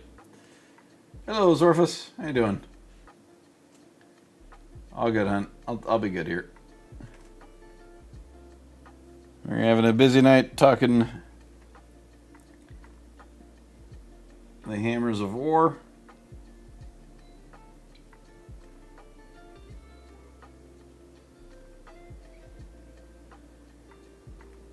And all things Games Workshop plastic cocaine. Yep. I did, since today was a holiday, I did a decent amount of painting off stream. I'll be doing some more tomorrow. Got a decent amount done on the Hammers of War. It would be a good album name.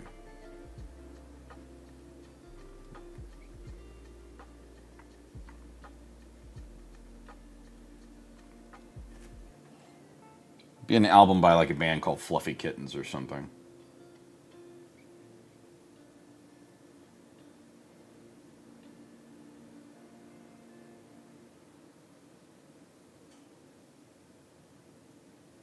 Okay, so that's that.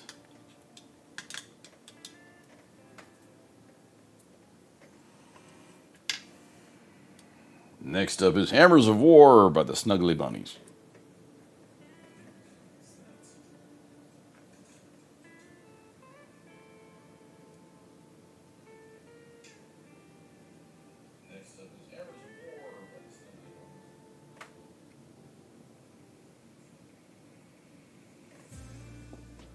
There you go, Gentle Toy Machine's debut album, Hammers of War. Bum bum bum.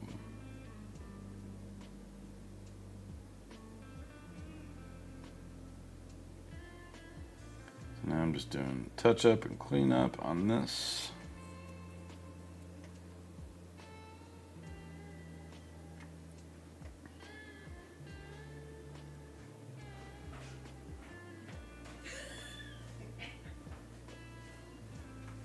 Okay, see little spots there you gotta get.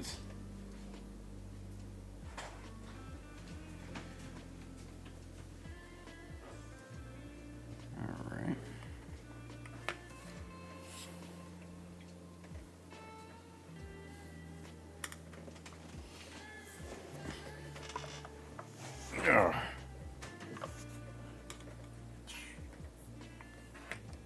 I'm just going to do that as silver. That's what I was going to do. Let's run this in. Let's just run this in Canoptic Alloy. They already did the Warhammer musical. Alright, so we'll let that dry up a few spots. And I realized I didn't do the trim on this Knight's mask. Something I'd wanted to do.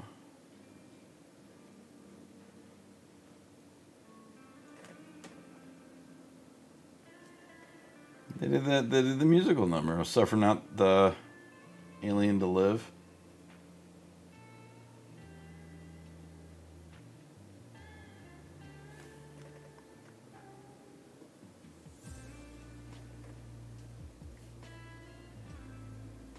The actual Warhammer musical? Alright.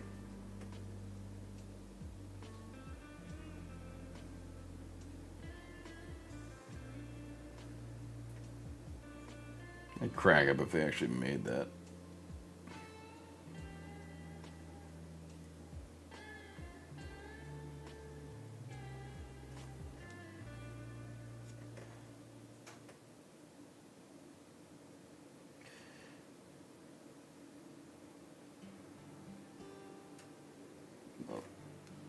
Suffer Not the Xenos to Live.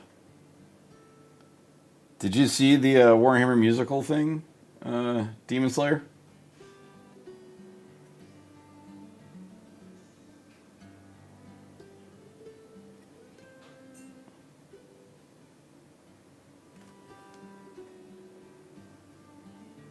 The official Warhammer musical?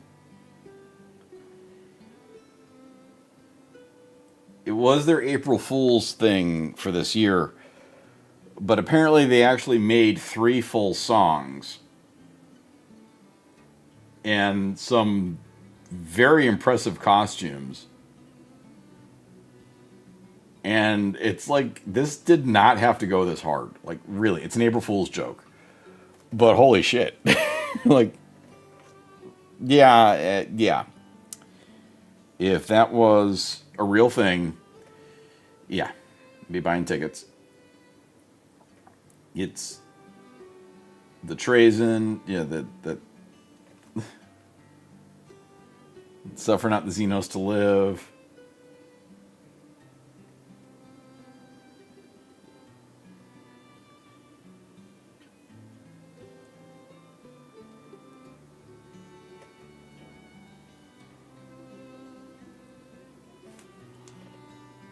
You're watching going, why is this really well done?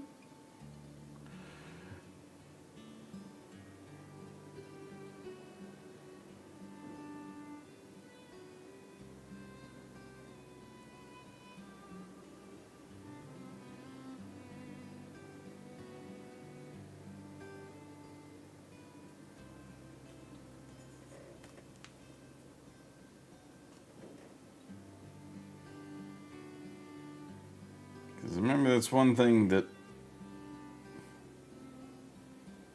even Warhammer doesn't take itself seriously.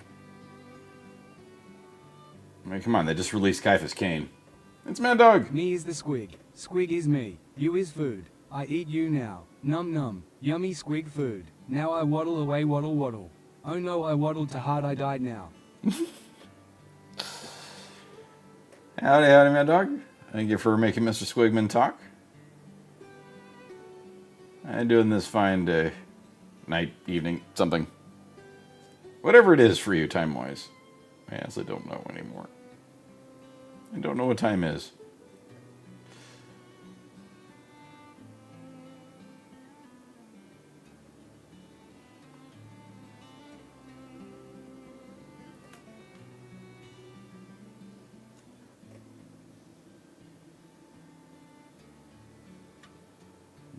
I'm doing the detail work now. 9 p.m. for you. Oh, we're in the same boat. Oh, speaking of. 9 o'clock is time for me to take my medications.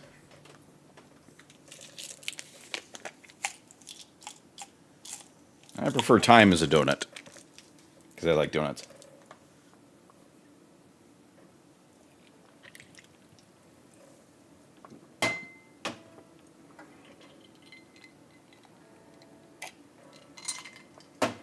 Oh, here we go.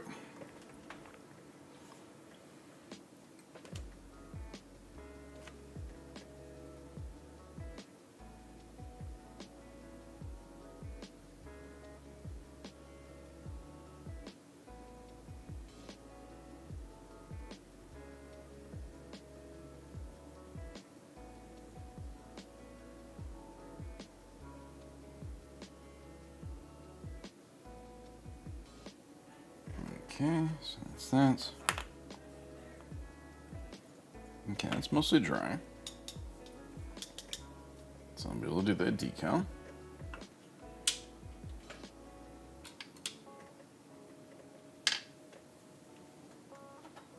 Grab the tools.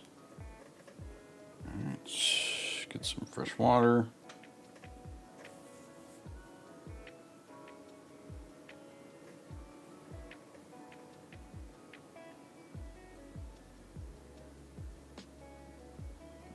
Did you watch it, Demon Slayer? Why is it so well done?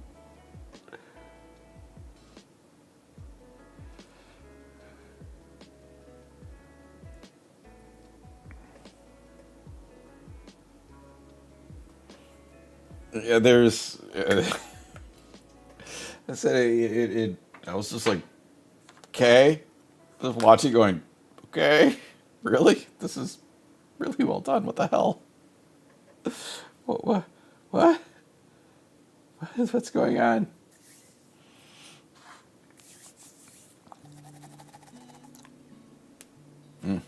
Paint on hands. All right, so right now I'm setting up to do this decal on this. Could do decals on the knee pads, but meh, I don't think I'll do that. Now for this, I'm gonna touch this up, and then we'll do this in a white. That one's gonna be something later.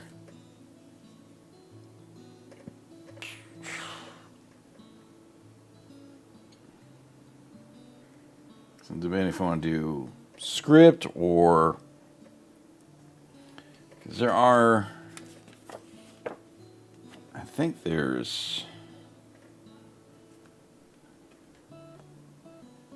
these runes are too big, but on the War Dogs transfer sheet, there's little ones. Oh my god, I would hate myself.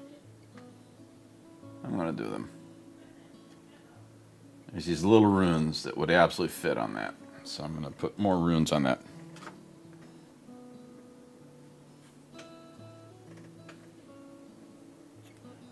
Dab of water. I'm just gonna scoot this off to the grippy tweezers. I'm going to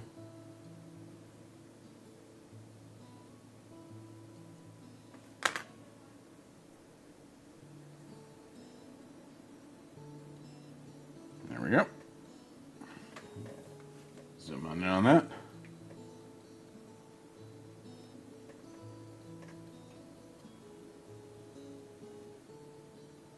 There we go. That looks good. Alrighty. You know, there's an Imperial Aegis player with that, please.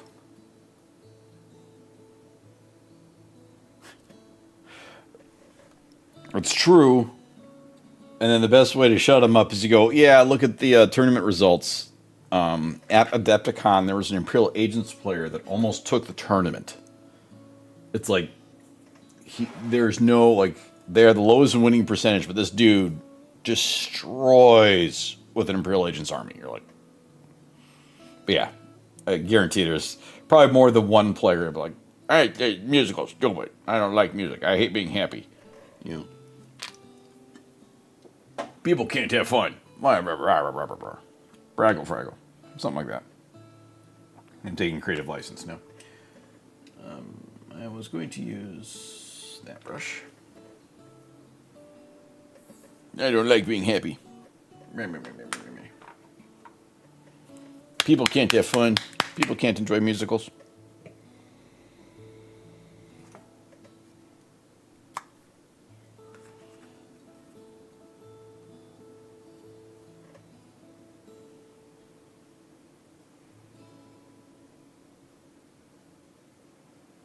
It's gonna be the same person that's been like, custodies can't lose, because custodies are by the Lord, are the Ubers, blah blah blah blah blah blah blah.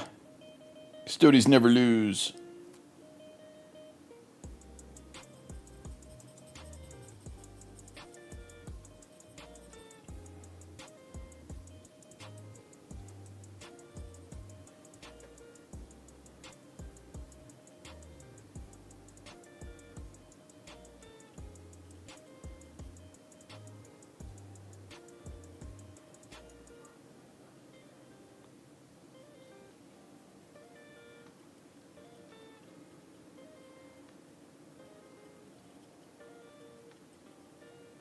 The whole thing where people can't be happy.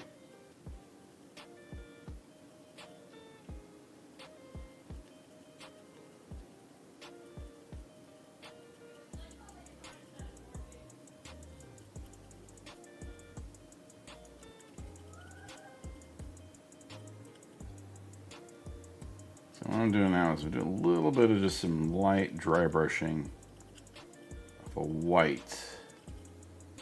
A few spots on these skulls, more so on this plume from this custody here who died.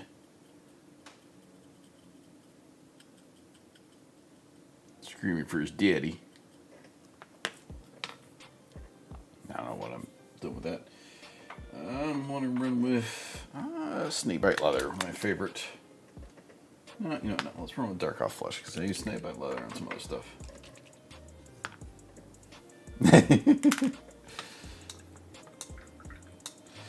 That, yes.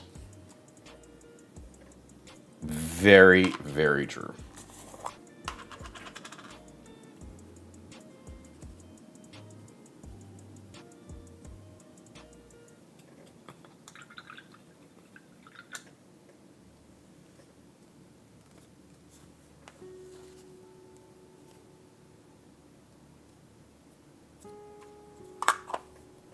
Very, very true, sir.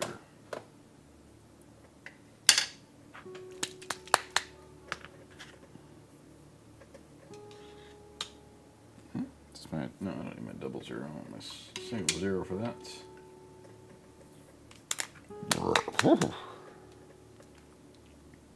Less burpy tonight than I thought it was going to be.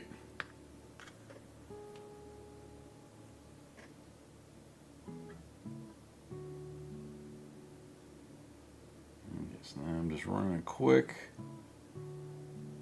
Darkoff Flesh contrast over some of that.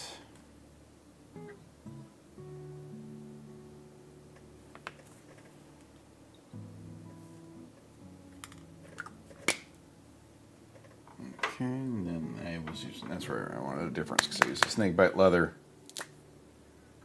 on these spines and poles, spikes and things. And burping much, am I? Let's see, I can't do Yoda. Just ain't my type.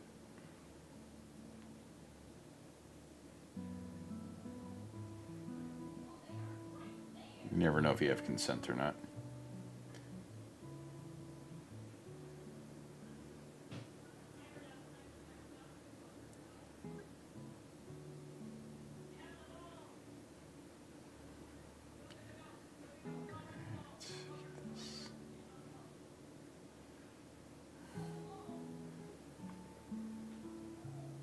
$100% for it.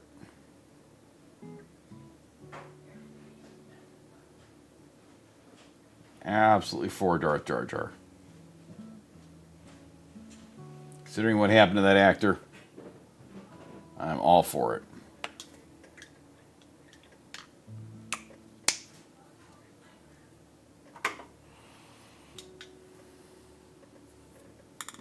Get some Pacific Gray. This what they did to that actor was not.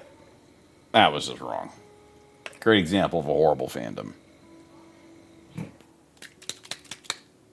Guy was playing the role he was told to play.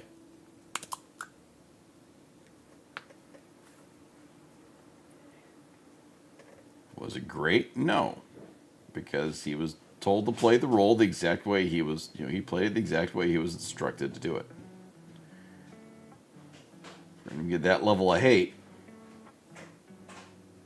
it's just disgusting.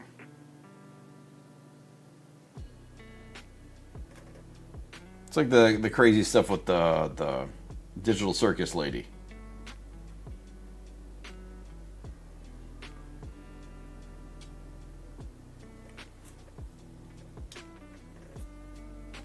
The creator of the Amazing Digital Circus. The whole thing leaked. Like the last episode, which is going to go to theaters, which is pretty awesome. Hey, her stuff's going to theaters. The last episode leaked online, and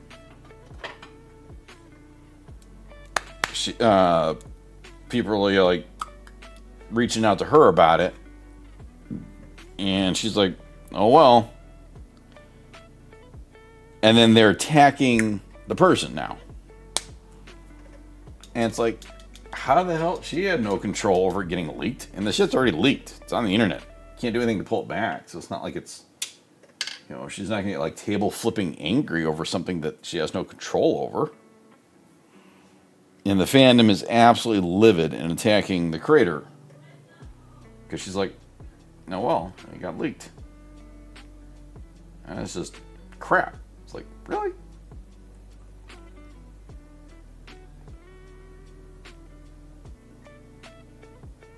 So the stuff that happened to the Jar Jar Binks actor, I feel kind of the same way. Hey, he played the what, or like how people get pissed at Daisy Ridley and Adam Driver for their roles. It's like they acted as they played the roles they were told to play, and they did it as best they could. So don't get mad at them. I used to be a big Star Wars fan. I'm kind of lost in the sauce ages ago. So now I'm cleaning up areas of this trim and gold that I managed to get some of the red on that I don't want.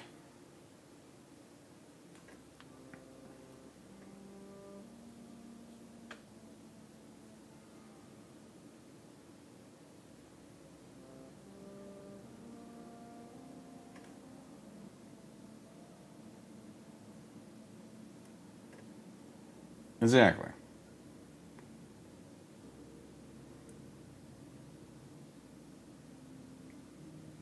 If you're going to hate Jar Jar Binks, well, get mad at Lucas, because George Lucas directed that guy specifically to be that way and put that character in there.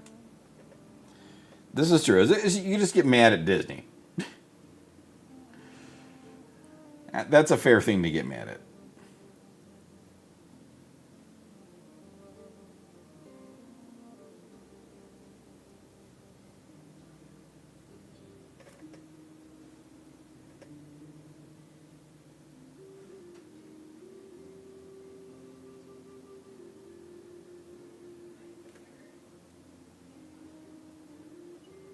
It is always acceptable to be angry at Disney.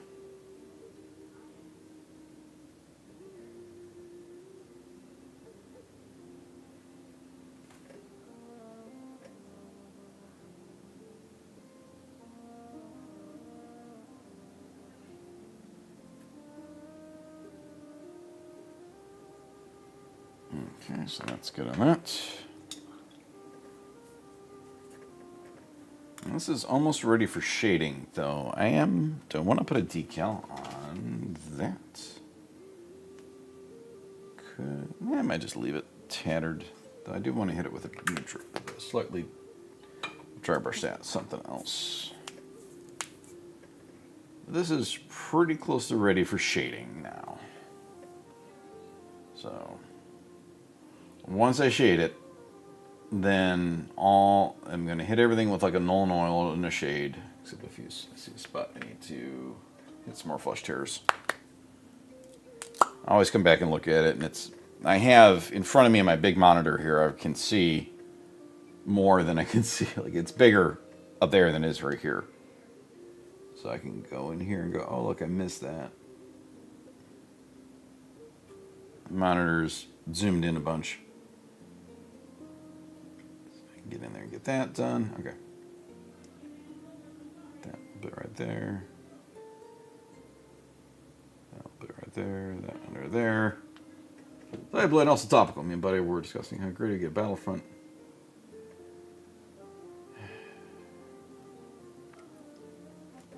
That's very true.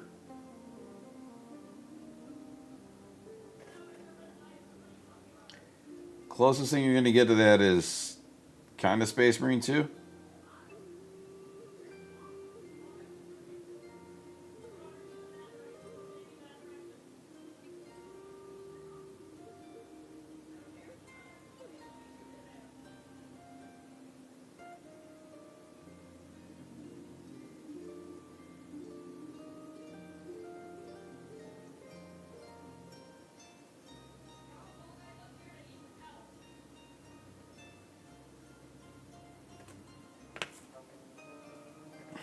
Space Marine 2 is, I've played a lot of it.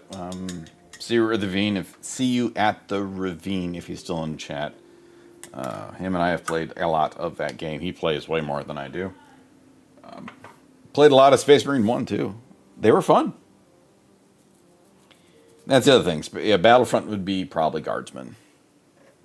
Maybe like the special characters would be Marines. Like, on Battlefront you could, if you get enough, you can drop in as Vader, and get enough, you can drop in as a Marine. It could work. But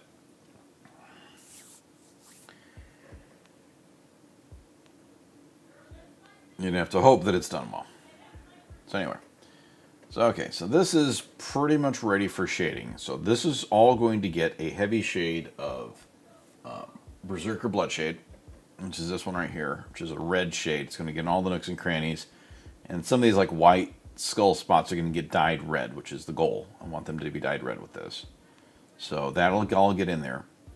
And then I will start using the heavily apply the technical Blood for Blood God in the corners and all the stuff as well, to give it that wet blood look. So that shoulder pad, for the most part, is done. So now this should be dry. Yep, that's dry. Okay. So we're going to seal up this decal on here. This is coming along. Almost onto, it looks like this guy should be done in just probably another 2-3 days. I'll have this finished up. That's way too much of this limey medium.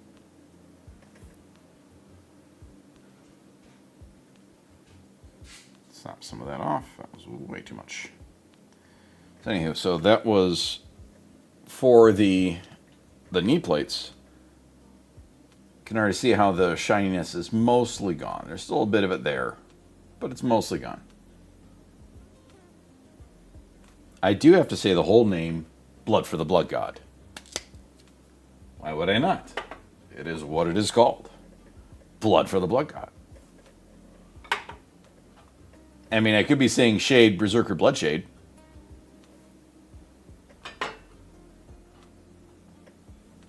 Or Shade, Architects Earthshade. Weird double names. But yes, I absolutely got to say Blood for the Blood God. Okay, so that's dry there. So that's that. Do I want to do anything with these missiles? Yeah, but I'm black. Citadel color, which will soon be Warhammer color. Technical, Blood for the Blood God.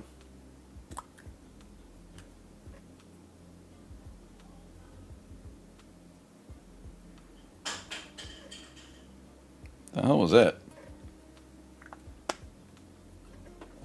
Something fell somewhere.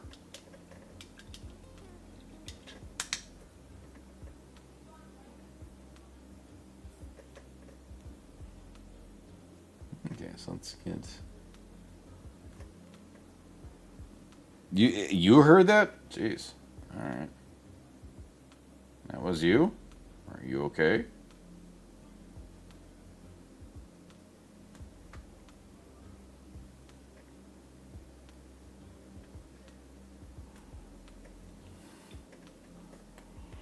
Okay. So now, let's see. I want to do. So let me start doing some shading, and I've got all these little bits here to do some shading on. Shattering kaboom! Ah, Marvin. Alright, so we're going over to our shade of Nuln Oil. Citadel shade Nuln Oil with a giant fingerprint on it. It's a plastic travel bottle. Okay.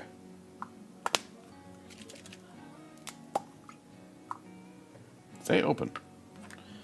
So the shade paints, because they're just super duper runny and watery, are great for getting in all these little nooks and crannies. And just give a little kind of texture around some of the areas. Just like that. That'll sit there and dry.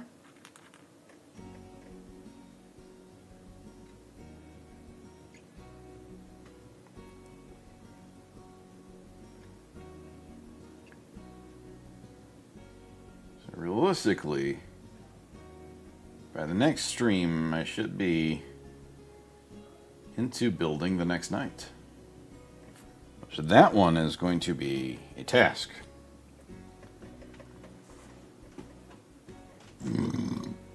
No, Marvin's the Void Dragon.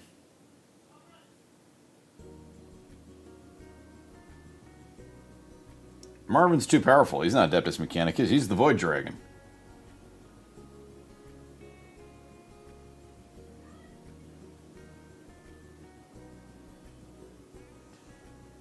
I just realized you might not know. If you don't know the lore, the Omnissiah, the machine god that the Martians really worship, is technically the Necron Catan, the Void Dragon. It is what's buried in Mars. And that's the voice of the Omnissiah that the Adeptus Mechanicus worships. The Emperor knows it. I think Belisarius Cawl might know that that's the case, but they generally... Okay.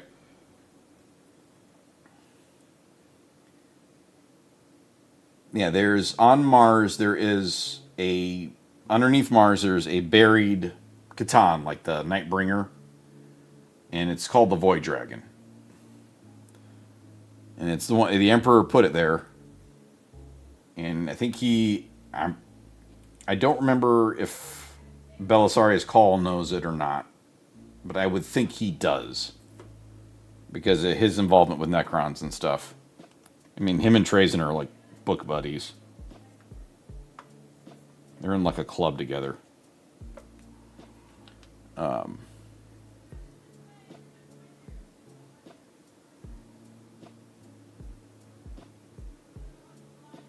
I go to the library on weekends. But yeah, that's who Marvin is, I would say. He's too cool to be just some Adeptus Mechanicus lackey. It's Marvin the Martian.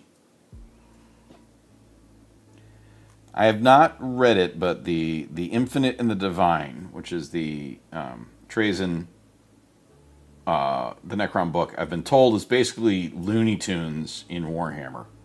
And it's supposedly a lot of fun. I should download it. I have listened to and gone through a bunch of the other books.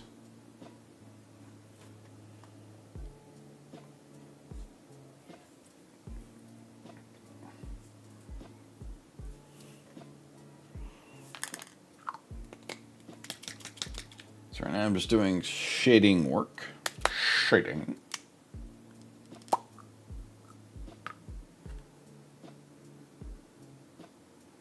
Common Patrols, looking at Necrons. Necrons are a blast. The spooky, scary skeletons. They got great models. Some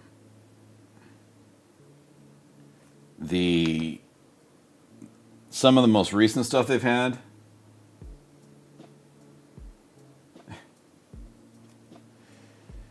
So that's the kind of stuff that helps me focus at my job, is listening to stuff. So that I'm fortunate that I don't need to talk to people in general. And during certain times of the month, when I'm doing my invoicing, my boss tells me I can, hiss and spit at folks. I'm allowed to be antisocial. But no, the Necrons got some, they're a very high winning army. They're generally one of the best in tournaments lately. But some of their models, most recent models they've come up with are gorgeous. Like the Nightbringer. That is such a glow up. That model is fantastic.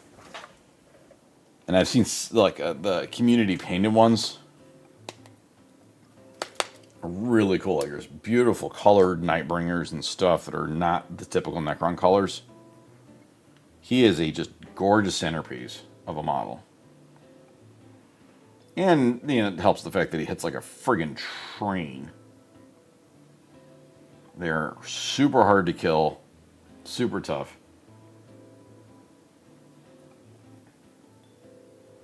But their army can be stupidly easy to paint. Can be. Can also be ridiculously hard. They are kind of as swingy as far as oh hey, I can get this done in 5 minutes paint job, or I'm going to spend the next 3 years on 3 models.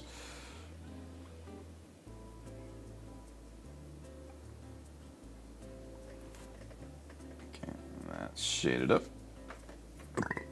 Excuse me.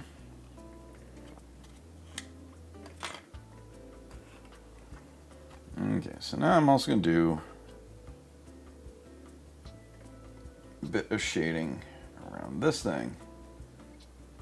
And this has mostly been done, so that's why I haven't really brought it up. This is the back carapace for the knight.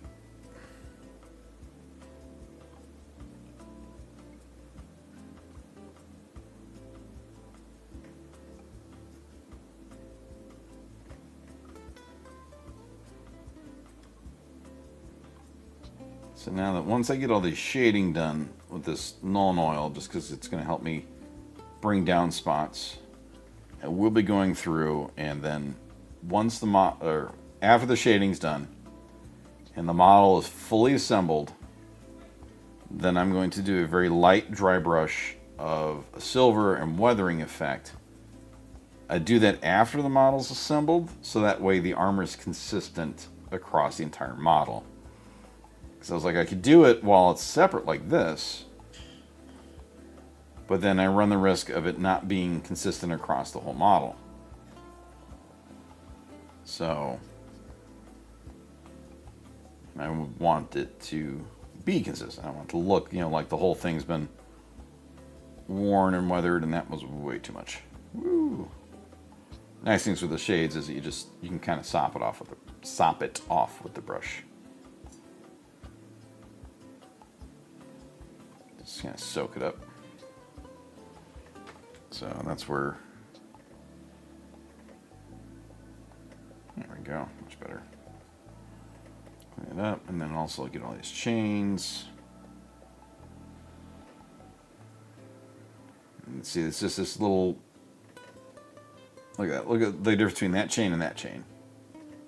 There's nothing more than just a quick coat of some Nuln Oil across it. Simple as that.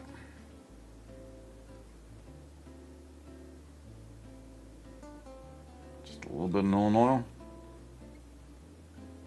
Makes all the difference.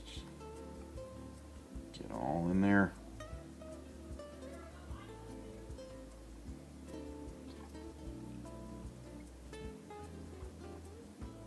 Just kind of soak it up.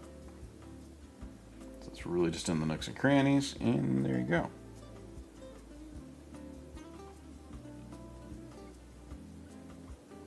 All this does is just help darken some of the areas, the shadows. Brings a little bit more depth to the model. Like these little details up here, just blop in there. Boop, boop, like that. Done. Boop, boop, boop, boop. Can do bloopy sound effects because that makes the world go round apparently. Like a good English muffin.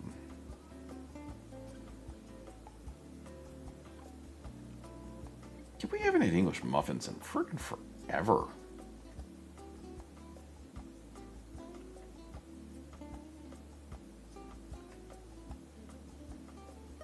I'm not gonna...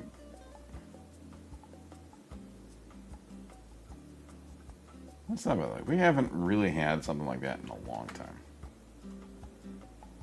Like, I honestly don't remember last time I had an English muffin.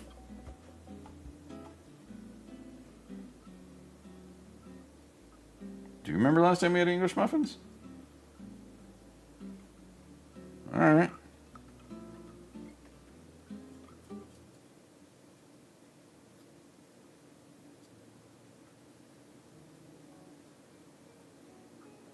Yeah, Nuln Oil is one of the staples of Warhammer painting. There are plenty other really good shades too. Like I like using Argictor shade on a lot of stuff. It's almost as dark.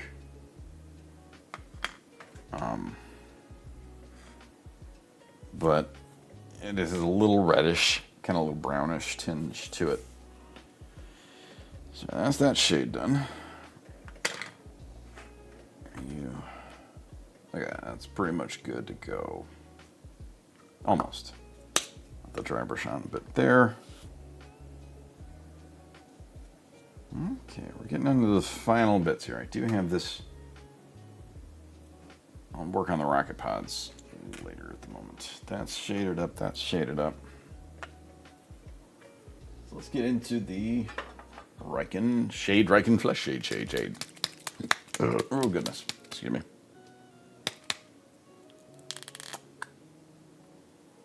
Okay, my guess would be we had at some sort of diner or something. I just don't remember where that would have been.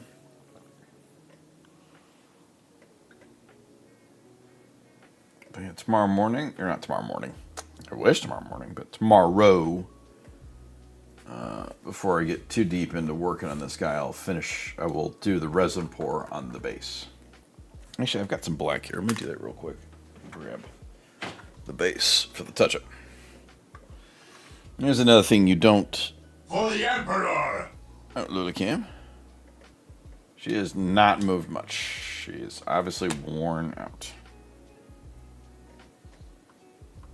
Puppers is puppered. It's that light right there. Or two, maybe that? Nope.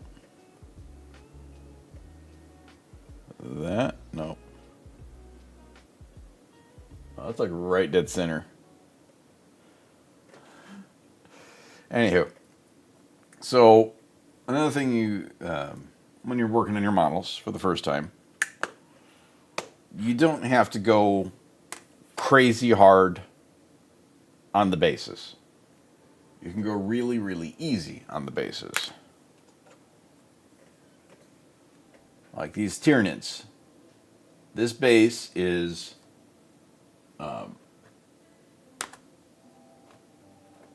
this stuff right here. Brown Battleground by Army Painter. Use a little bit of Elmer's glue. You wipe the glue on the base.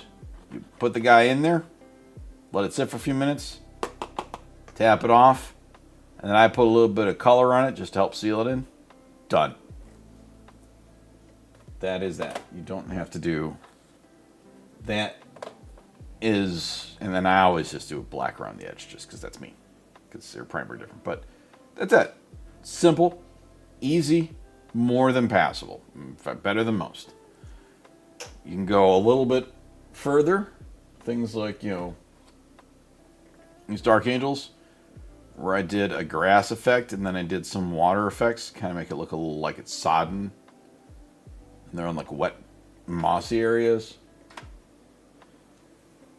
And then, or it can go completely batshit like I'm doing with these guys, where I'm putting them on rocky outcrops over iced areas. Not needed, but that was the big challenge for myself on these models, was I wanted to go really wild with the bases. So these bases are a 4 or 5 step process of taking cork, cutting cork. You can kind of see it right there. This is cork on top of the base, the way I want it to be. Coating the cork in an Elmer's glue so the cork doesn't soak up the resin, which is another step. Then after I use the cork, after the cork is coated and everything on it, I then paint the bottom a teal blue.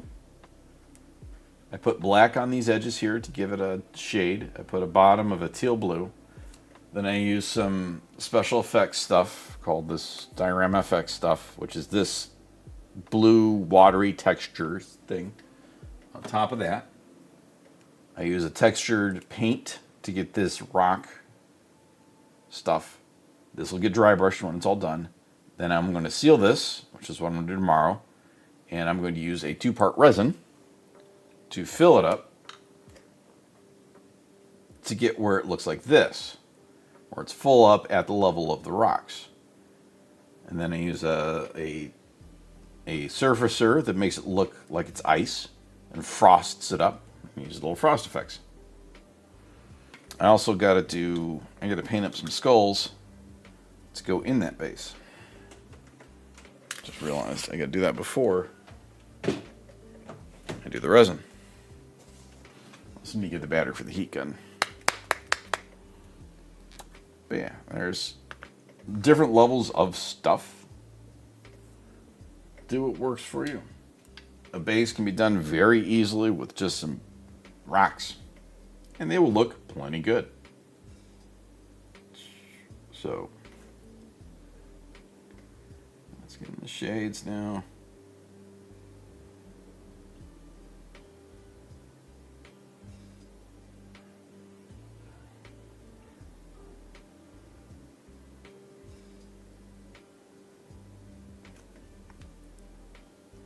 Just a little bit of shades in a few spots.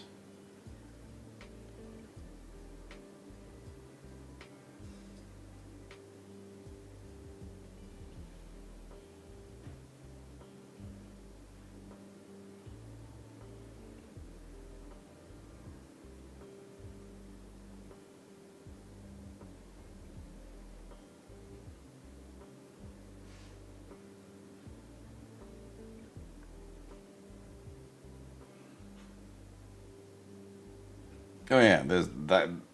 For the right, yeah, that was my first time doing anything like that.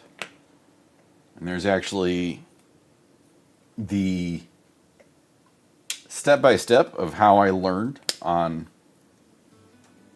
these guys went as such. Handy was the first. Hello, background character. This was the first one I did,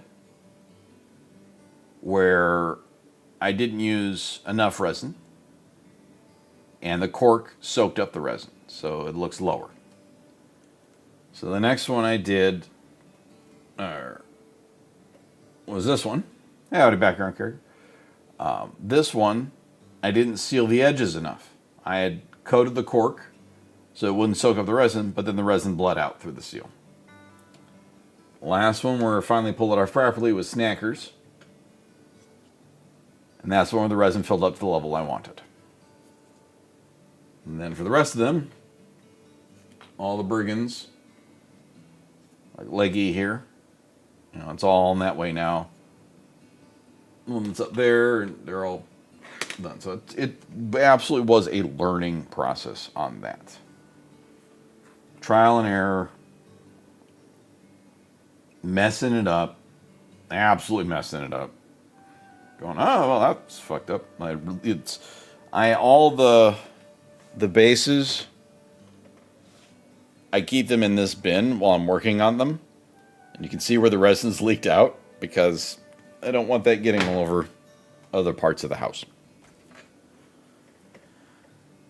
All right, so you dry? You're dry. All right. Jumping around as we're in the home stretch, as it were, really. How you doing, background character? Doing a lot of final details and a lot of touch-ups and decals and things on this Night Despoiler. So...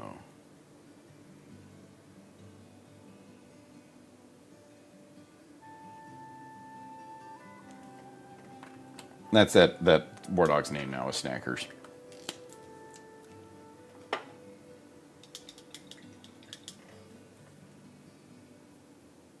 I should write it on the bases.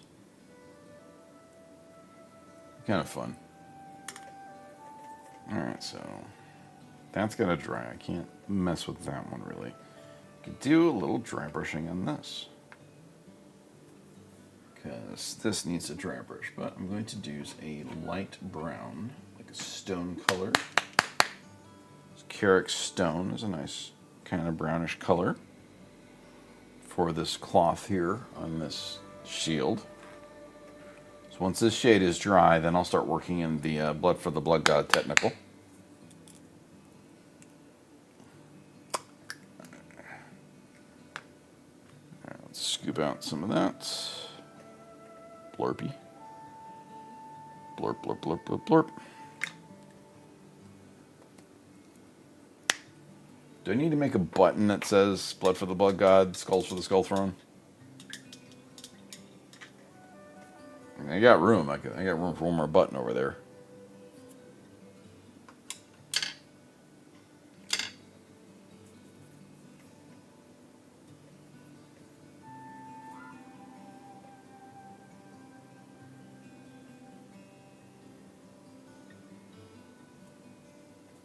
Yeah, that's a yes. You don't have to do the dry brushing in your hand. I just, old way I've learned of doing it.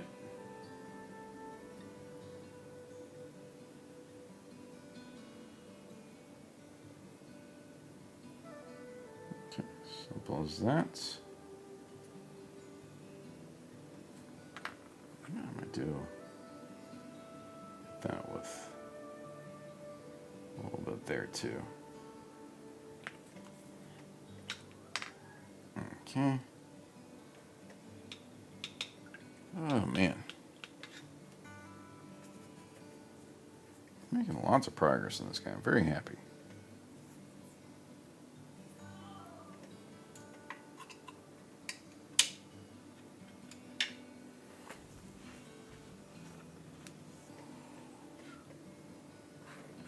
Okay. I think I can get in there now.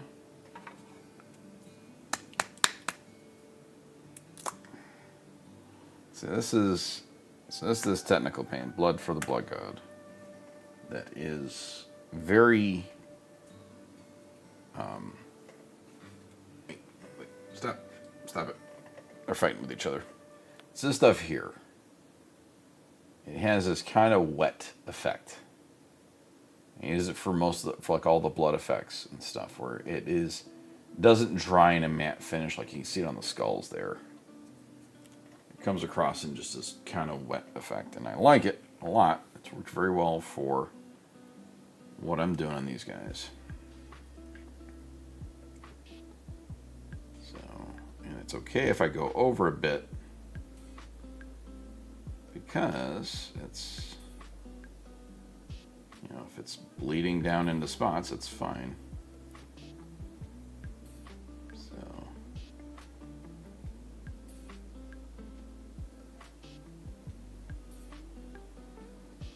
But it is also just a bit translucent, so it allows for the stuff underneath to kind of show through pretty well. Like the whites and the highlights, and all the work on the dry brushing. That stuff doesn't get lost too terribly.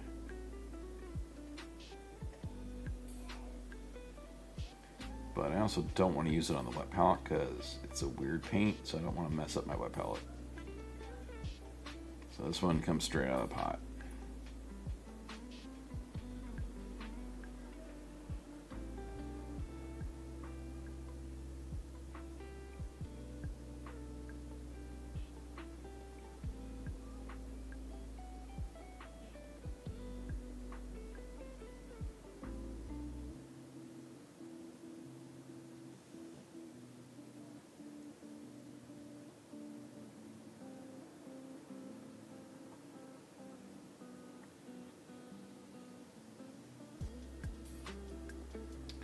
Just realized I got one other bit on the chassis to still take care of,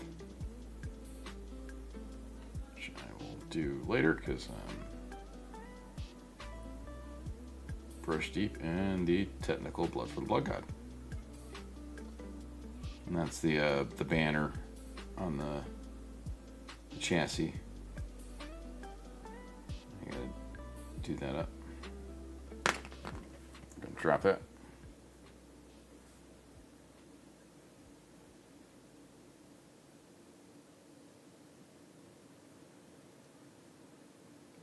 This does make a nice bloody mess.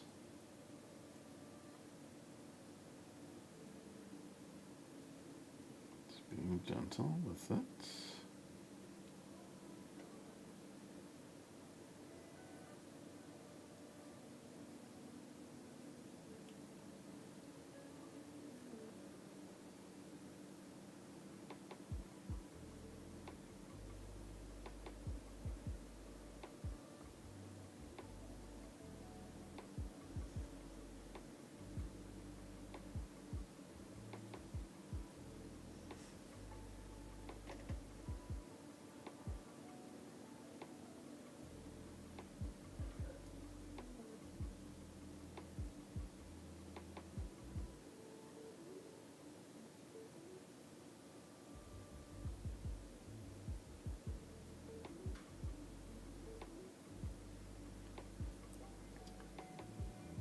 The question is, I definitely want to work on the Tyrant last. It's like, I'm like, do I want to work on the Rampager next?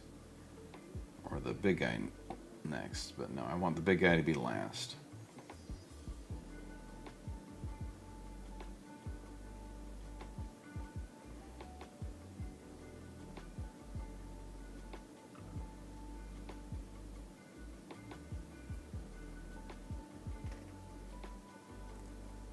That makes it the Rampager is going to have the most involved base.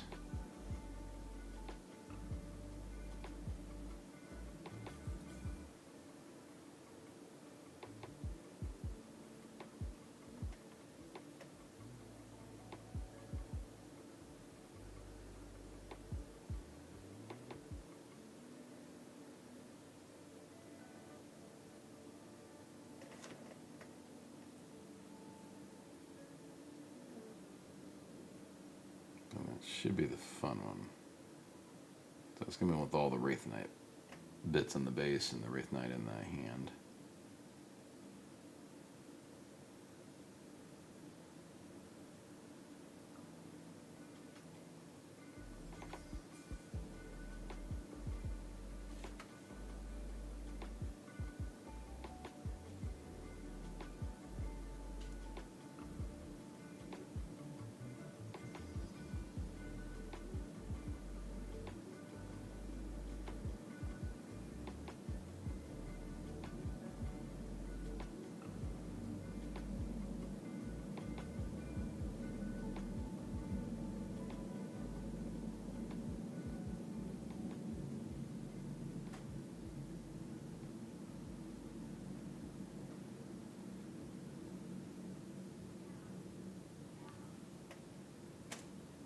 Slowly getting this in all nooks and crannies, just like the English muffins.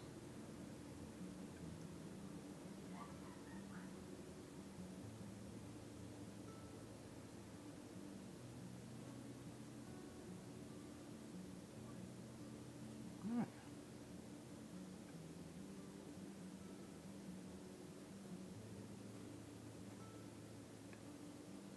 Get the budget hours timesheets tomorrow.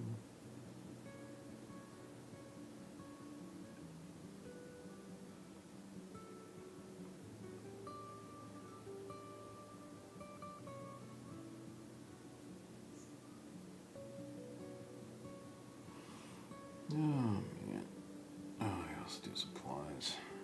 And lots to do tomorrow.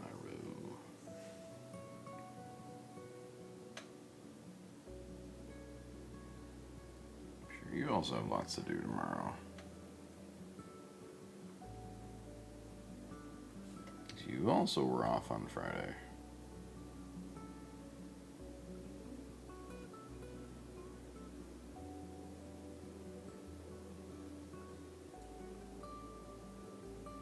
You'll both be playing the catch-up game.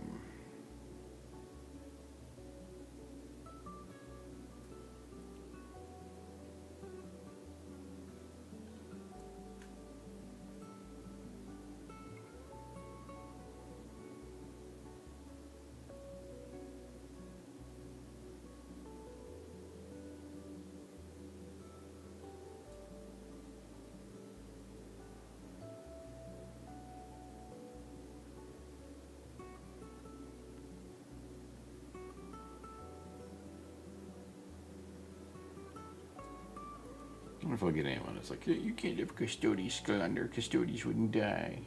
Brr, brr, brr, brr, brr.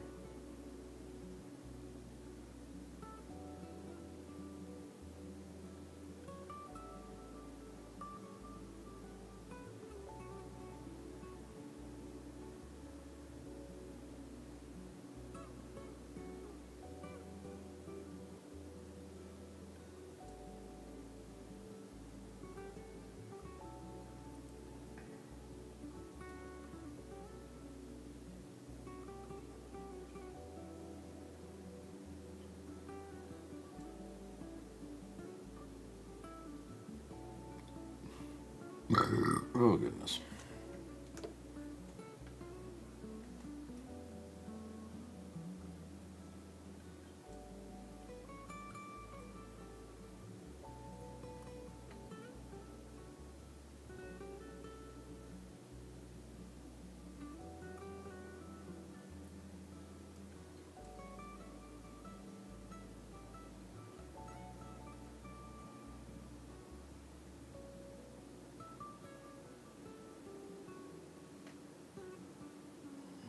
Well, the first pass on this.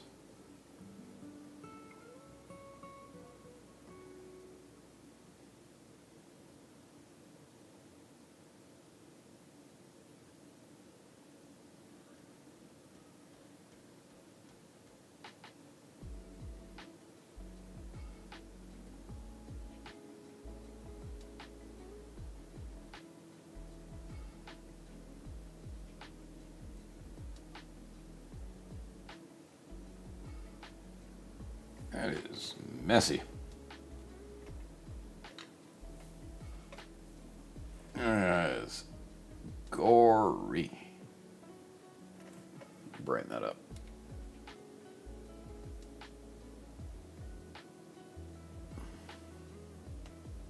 My arm out of the way to light too. Ah, it turned out ugly. Wrong way. As it should be.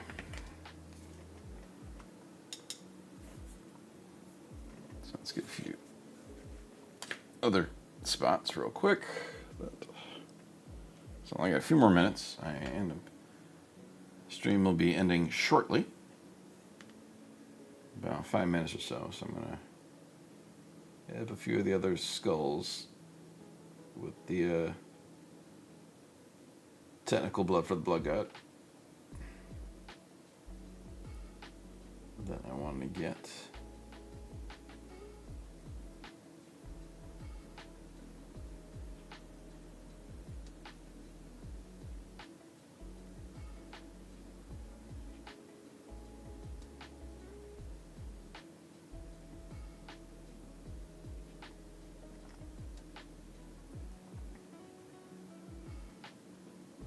I'll work on creating a macro for it.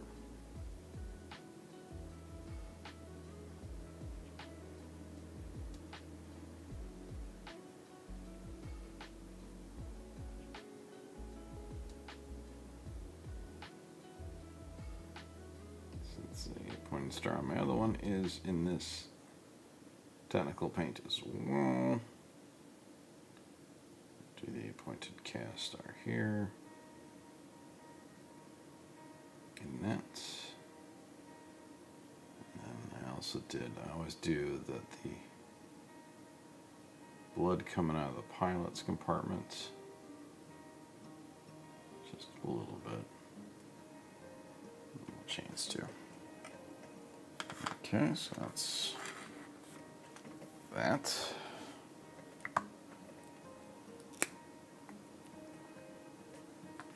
One more thing to get on the.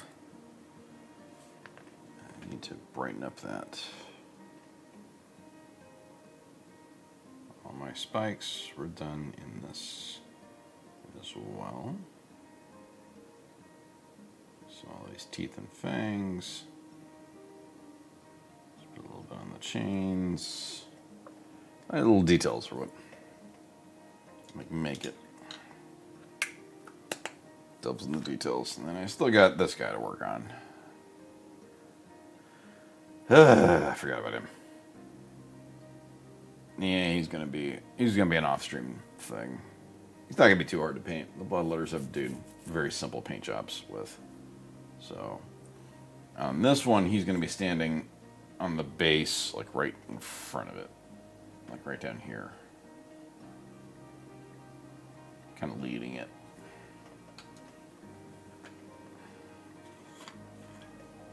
Actually, it'd be kind of fun.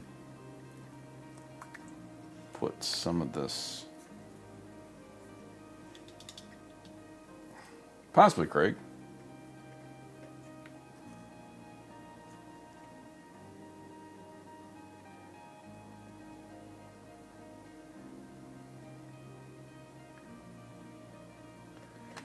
That's where all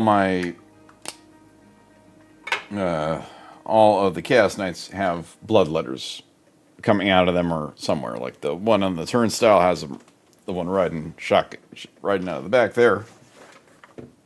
Even Big Boy here's got it. The reason I didn't go like this for this knight is because on his back carapace there's a missile launcher, so we get kind of in the way. Okay, especially because this blood letter is unique, so like he'd be like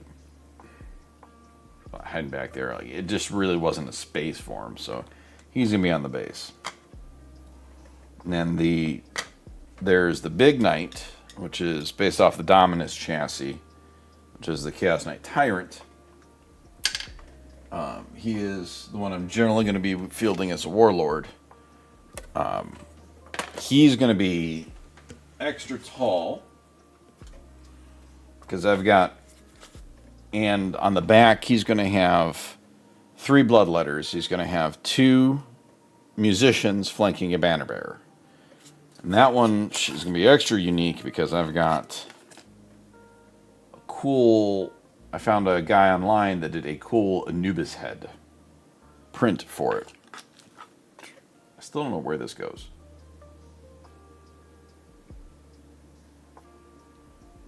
So, I'll have to see where it goes. This really beautiful Anubis head 3D print thing. It's just different. I think it'll just be cool looking to have that on the head of that knight. I've also got a waist extension. So this will go in between here and here, adding a bit of height. And then that one also has, I got a lot of stuff for him.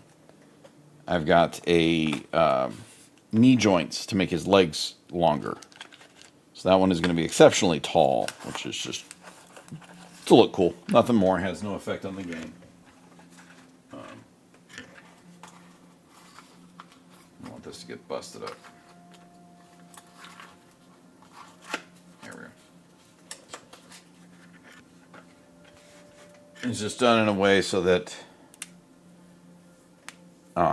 he's going to be tall and unique looking. So, with that, thank you everybody for sitting and watching and chatting with me. I appreciate you everyone being here. I stream every Saturday, 7 p.m. to 10 p.m. I will not be streaming this Saturday. We have a birthday dinner to take care of for the lady upstairs. So we'll be going for fantastic sushi. But I'll be back on absolutely next Sunday, 7 p.m. Central to 10 p.m. and the Monday afterwards. That point, I'll probably be working on assembly for the last of this chassis night that I have to build. So, anytime, Scarecrows, I will check out the Discord in a bit. Feel free to ask questions and chat. I appreciate talking. I love seeing new people getting in the hobby. And I'll absolutely help any which way I can. So with that, thank you everybody for watching and have a good night.